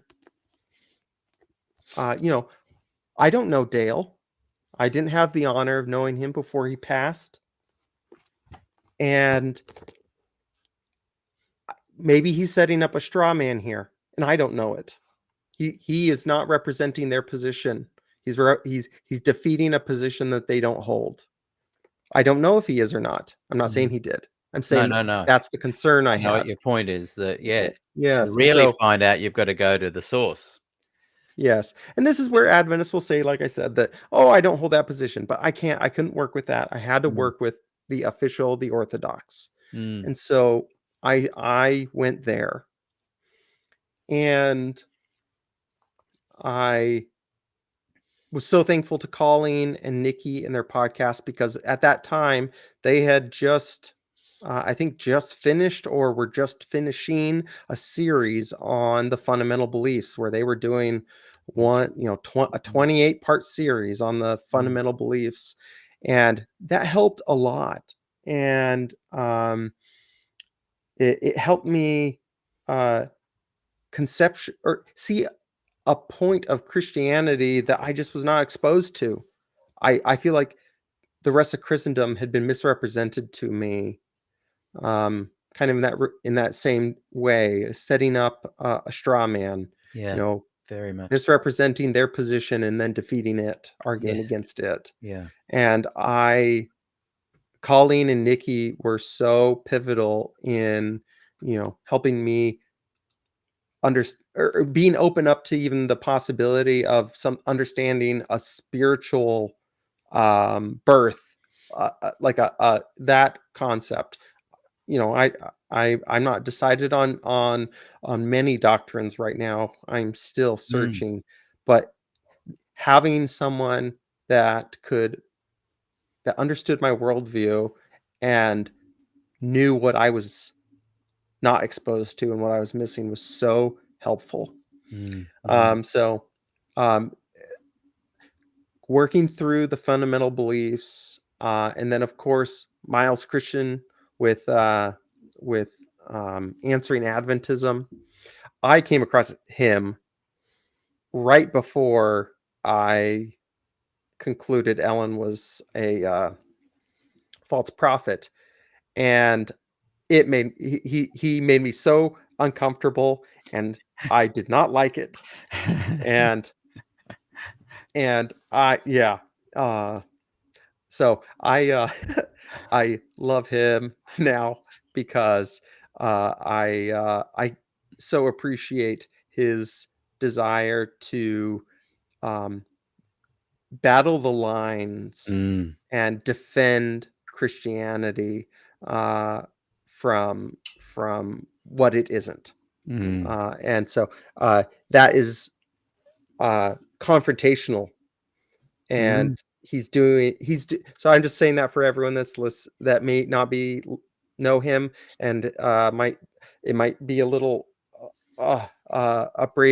abrasive at first. I pray you not judge the presentation but the information, and see what is there, mm, because he definitely helped open me up to the Reformation, especially, and how it relates, law gospel distinction, um, and uh, many of the other mm, errors and problematic teachings of Sister White. mm. So um, Yeah, yeah, he's doing an incredible work there. he is. Yes. Yeah. So, yeah, working through all those materials, and I in topics, and um, we started that about a month before my twins were born, and today they're right about 11 months old, and so the deep doctrinal studies uh, went for about 6 months before we really felt compelled that we needed to make a change to where our family was connected, and move away from the Seventh-day Adventist Church. Mm, And I mean, it was it was terrifying in a way, but what I had learned about Jesus, about there's a reason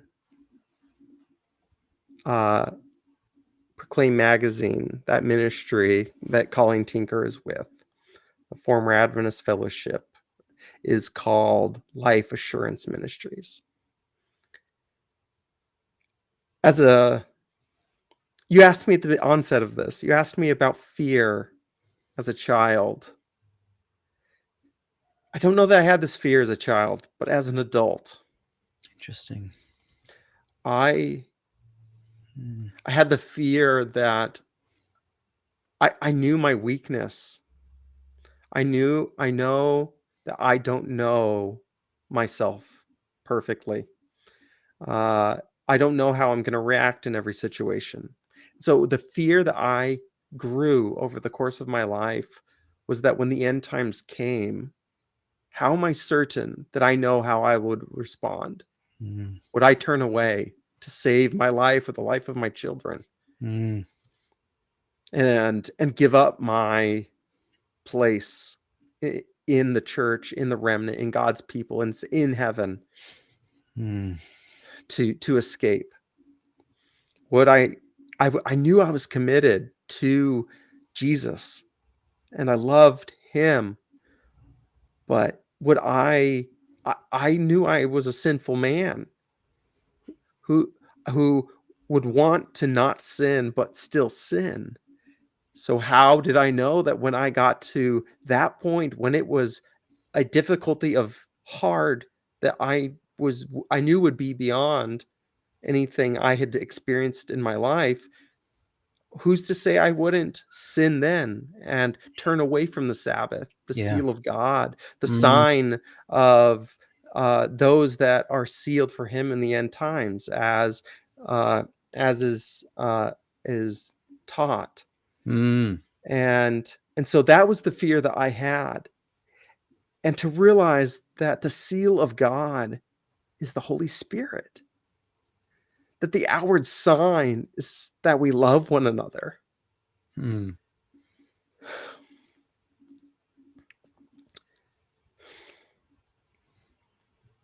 I realized that I was saved and it was finished. This was good news. It was the good news I had been looking for my entire life. mm, And it's the good news that I was so excited to be able to share, because the simple gospel is simple. mm, It's mm. so easily shared. I ah, It's okay. I've been given I've been given so Mm, many opportunities in the last week to share the gospel. And um I I have just been amazed at the ease and the impact that I've seen it have. And I'm not just talking about the people that have been reaching out to me because of my video. Praise the Lord, today at work, I work in an office. I work on a large construction project that's been going on for 20 years that the government pays for. And it's a giant machine. So, the gray wall cubicle jungle. And today, at one point, I had 3 people in my cube. One, a former Church of God Seventh Day member. One, a falling away Christian. And one, a Mormon. And I laid out for them the gospel today. And I've been in this job for a couple years. I have Mormons on my team. I have a small team, and that this the these uh, men sat there and listened as I laid out the gospel that I have come to know and why I have confidence in my salvation.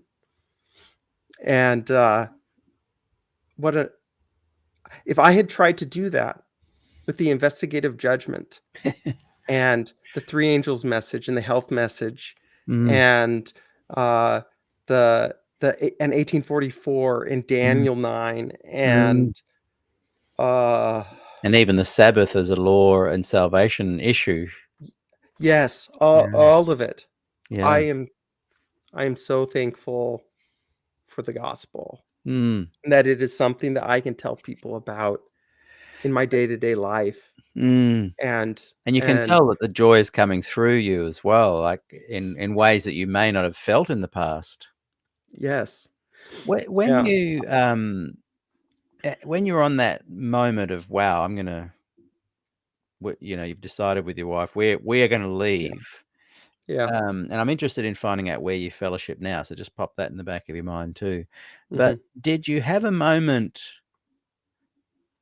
Like I remember my most of my growing up here at Avondale, ground zero in many ways for all the Des Ford stuff, for all the Standish brothers, the conservative fight back, the push with this Ellen White in the front seat and not so sure of our salvation, to the guys who are the gospel Adventists, I call them, who Ellen White is in the back seat, assurance is of salvation, or salvation is assured.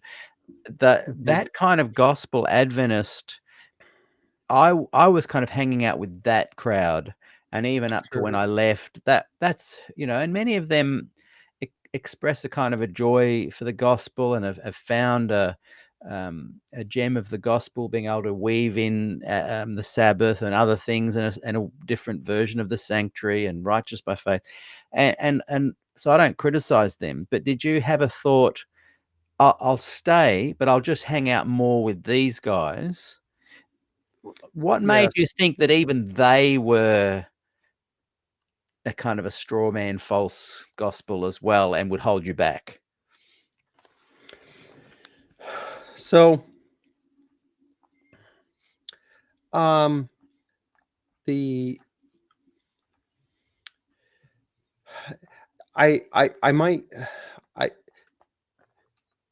that particular question, it kind of I don't know that I can answer that one directly. Well, Let there's a lot me of slight. Oh, sorry. Go I'll, ahead. I'll just give a bit of an even padded version of that, because I'm interested on your thoughts. A lot of gospel Adventists are watching, those that kind of Yes. were influenced by the Des Ford theology, the new theology. They Yeah. Yes. saw a hope starting to emerge in the 60s and 70s, and they believe that if you stay, you can bring about change. Now, I left Yes. because I saw the Yes. loop. Okay. I saw the loop is never going to end. So those Yeah. watching that are gospel Adventists that say to you, Tyler, you should have stayed and become one of us, and we could have let this beautiful Adventist gospel emerge. I'm getting the feeling Yeah. that you saw that as a possibility. Um, Yeah. but what was it that made you think it's not good enough? You needed to go the extra mile Yes. and even recant Yes. gospel Adventism. Yes. Yes. So, yeah, that's what I was. That was what I was gonna try and reframe it in that sense, because it wasn't that I feared for the gospel believing Adventists, uh, uh, uh, primarily. I I am so I'm filled with hope that those exist, that those gospel believing Adventists exist. And um, I what I saw as the problem, the reason I left, I mentioned my children. I want them to be exposed only to the true gospel, um, and I saw the issue of the Seventh Day Adventist everlasting gospel of Revelation 14 is uh, one that can't be ever done away with while Ellen is being held. Can you just say that Uh, again? That's really good. Just say what you've said there again. I want to highlight it. the the e- the everlasting gospel, which the contents of uh, is multifaceted, but Sabbath is the outward sign, the seal of God in the end times. That uh, the health message is preparing us to be a holy people in the end times. That the investigative judgment is ongoing, and all of these things are what is rolled up into the Adventist gospel. Um, and that might sting a little bit, or give a bit of a, no, we just have, it's the same gospel. Those are just other things, but it is unto salvation. It is what is necessary. That's what Romans tells us, that the gospel is a message unto salvation. And in the Adventist theology, these things must be done for salvation to be yours. And so that can't go away from the Adventist movement No. while while Sister White is being held, Yes. because her authority is there. And these things, they are a part and parcel with one another. Mm. And I really appreciate, some in this community may have seen the recent podcast series by the Seeking What They Sought, Mm. the series that these uh, Fantastic. Adventist Bible teachers and pastors did, called "What is an Adventist?" And they Yes. were examining all the different Mm. definitions. They had on Ted Wilson. They had on uh, uh, uh, Tim Gillespie, a number of different people. Mm. It's a great And series. yes, all of these individuals have different hopes, different versions of what Adventism might become. But as long as Ellen is Mm. a authority, these tenets can't go away, Exactly. because then you are ignoring Yeah. the prophet who has authority from God. Yeah. But if you get rid of the prophet, everything dissolves. Exactly. Everything dissolves. Mm. And so there I didn't see a future where that would happen, but that is not why I left. Yeah. That is a logical analysis and an understanding of sociology and the study of cultures. Uh, the word is Anthropology. escaping me. Anthropology. Yes, it's a good analysis of an anthropology. But what made me realize I needed to leave, and makes me realize that other Adventists may need to leave, and I feel less authority to speak so emphatically on this, because I'm still studying the topic, but I want to encourage people to go out there and study this. Mm. Mm. Um, that is, what does the Bible say your posture should be when you discover a false prophet in your midst? Yeah. What does God command? Yeah. And I started that study. I'll give a great example. This is Deuteronomy. Sorry, let me get my Bible on the right chapter. Deuteronomy 13. I saw someone in the chat mention this one earlier, because it contains actually a test. I didn't include this test because it seemed to be one that just about every modern day prophet passed this test, from Muhammad on through Jehovah's Witness, Mormon, Adventist. So this is why I didn't include it, but I wish I would have studied it more closely back when I developed my list, because of what it also contains. This is Deuteronomy 13, 1 through 5. If a prophet or someone who dreams,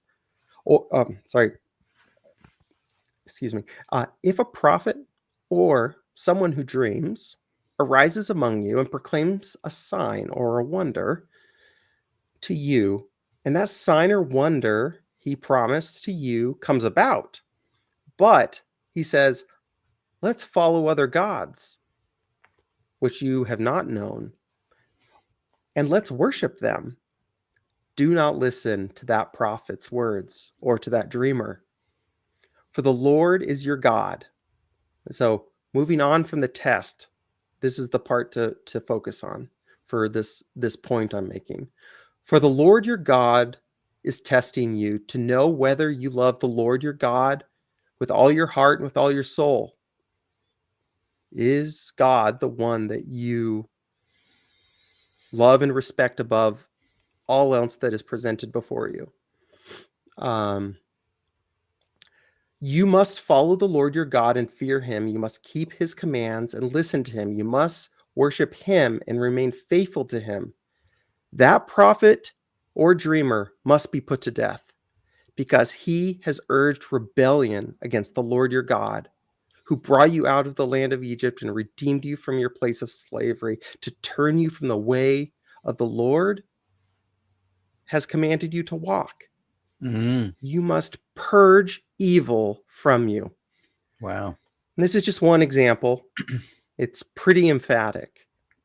I kind of I work in spreadsheets all day. I've done much of my organizing my thoughts in Bible study in spreadsheets. I have a few verses and columns on my table here. I won't go through them all necessarily right now, but um, I uh, I gave columns for analysis of, does it say welcome or remove? Does it say listen to or not listen to? Does it say to give them, to forgive and give additional chances? Does the verse say to treat a false prophet with hostility or indifference? And this verse is a perfect example. Says, remove them from your midst. Don't listen to them. Don't forgive them. Don't give them extra chances. Kill them. And in each instance that I have found, it says to treat them with hostility, not passivity. And so this is my concern for those that were where I was for 6 months. I'm just going to ignore Ellen. Yes. I know the gospel. I love the gospel. The Lord has made an explicit command to his people, not just in the Old Testament. I know I read from Deuteronomy.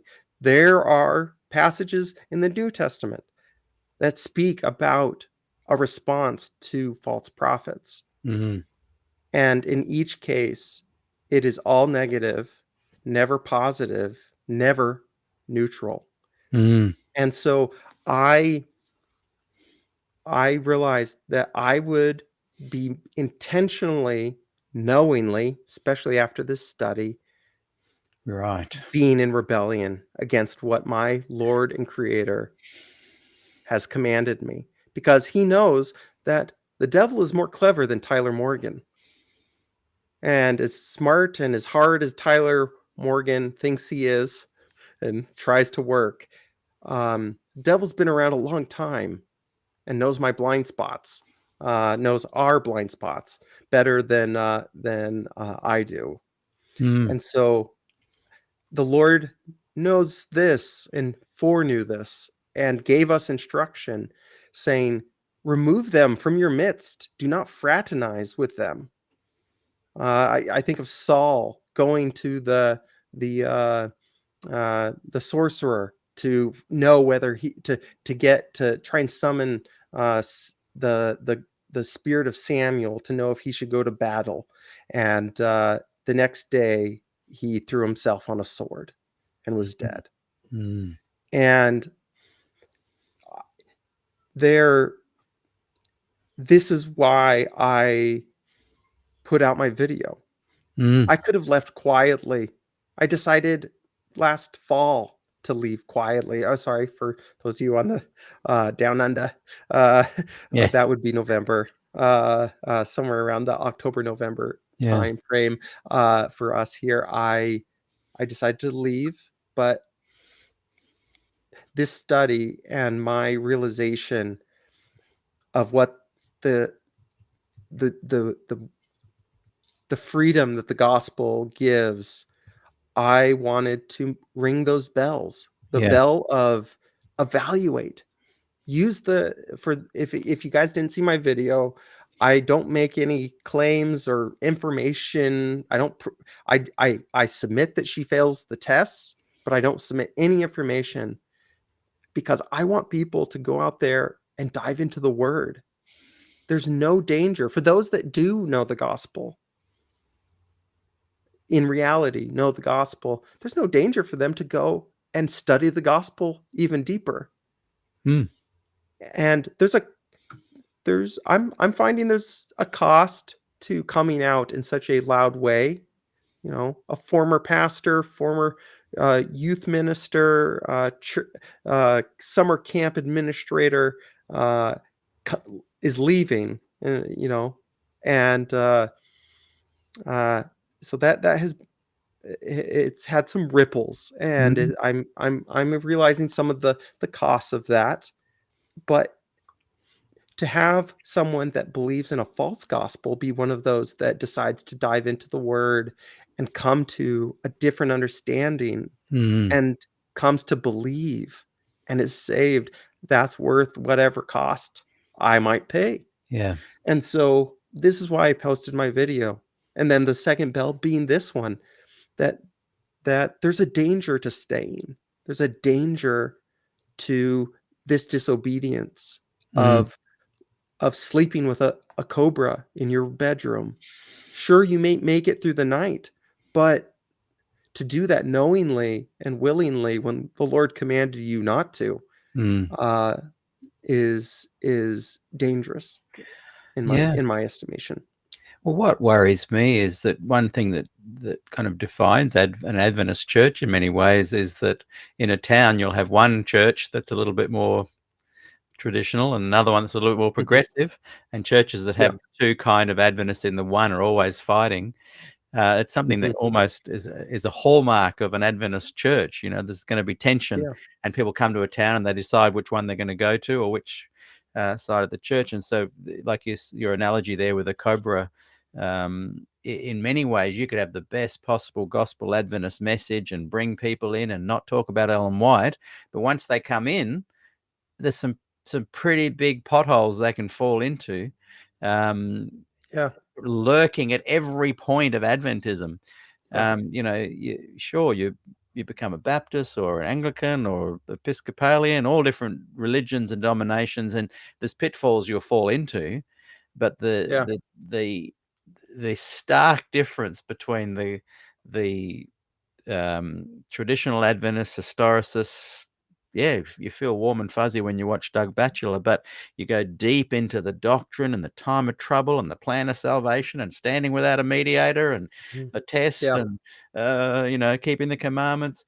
There's so many doors within the Adventist frame that aren't benign. Whereas lots of Yes. gospel, lots of Christian movements, even Lutherans, they don't hold Luther up on the big pedestal. And sure, the Yeah. church will have a lot of people say, oh, every church has problems. Yeah, you'll come across political problems, administration problems, abuse problems, theological problems.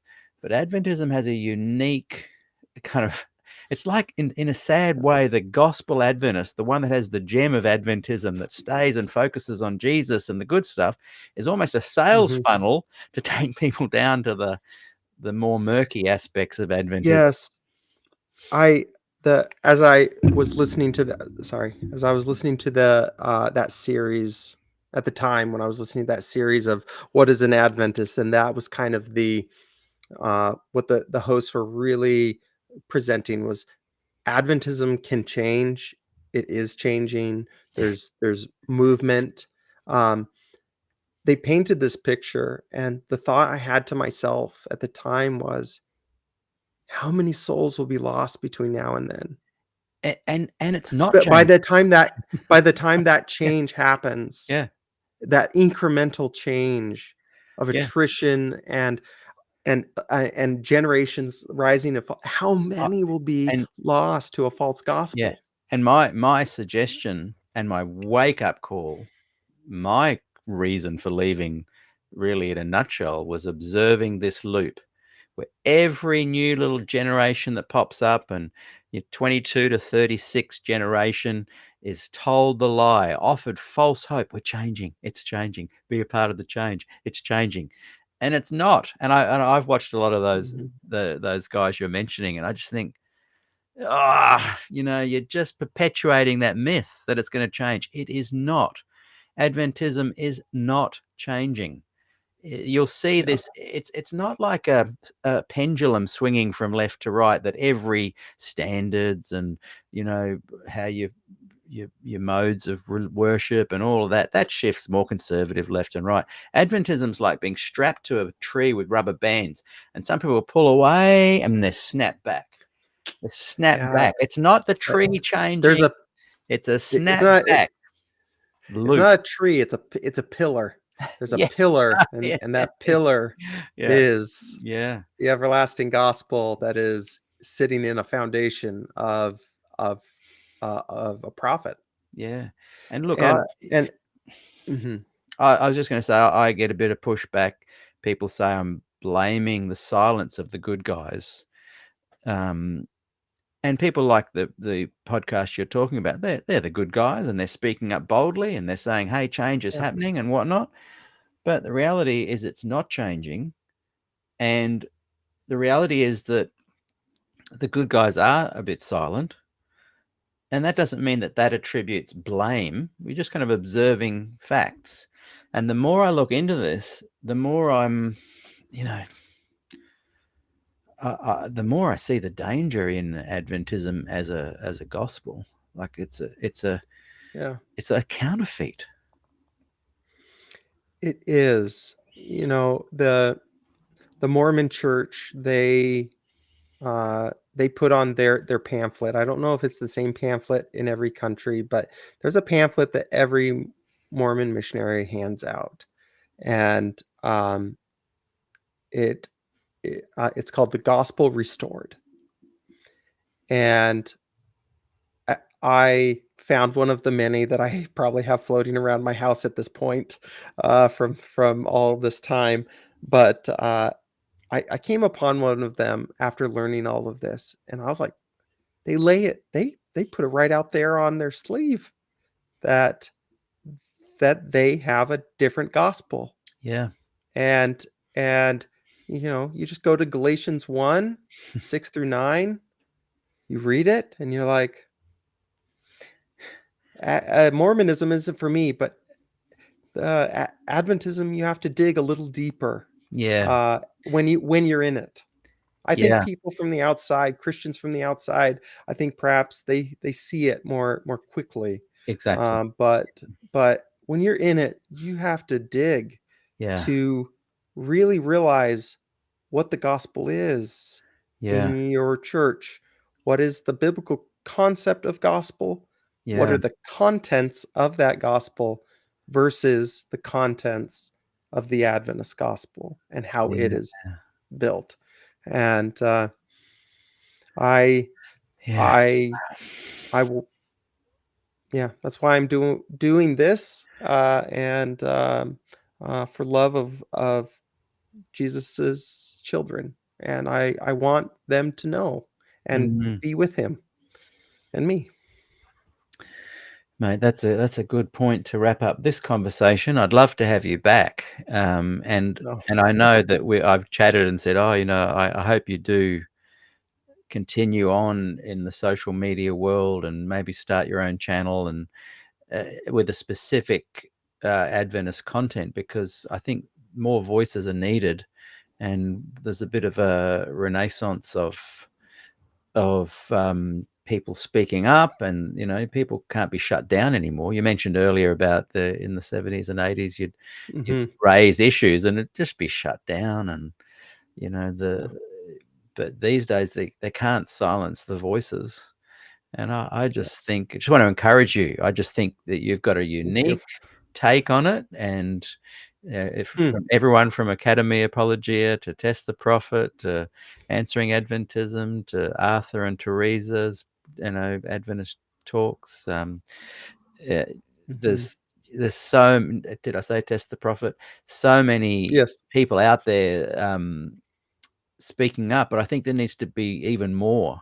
And I think you've got a unique take. So, do whatever you want to do. Oh, You're your own person, but I think you've got yeah. what it takes. And, I hope to see Yeah. much more of you out there doing this stuff. Oh, thank you. And I'd be Thank happy you. to help, have you back on and Oh, promote thank whatever you. you do as well.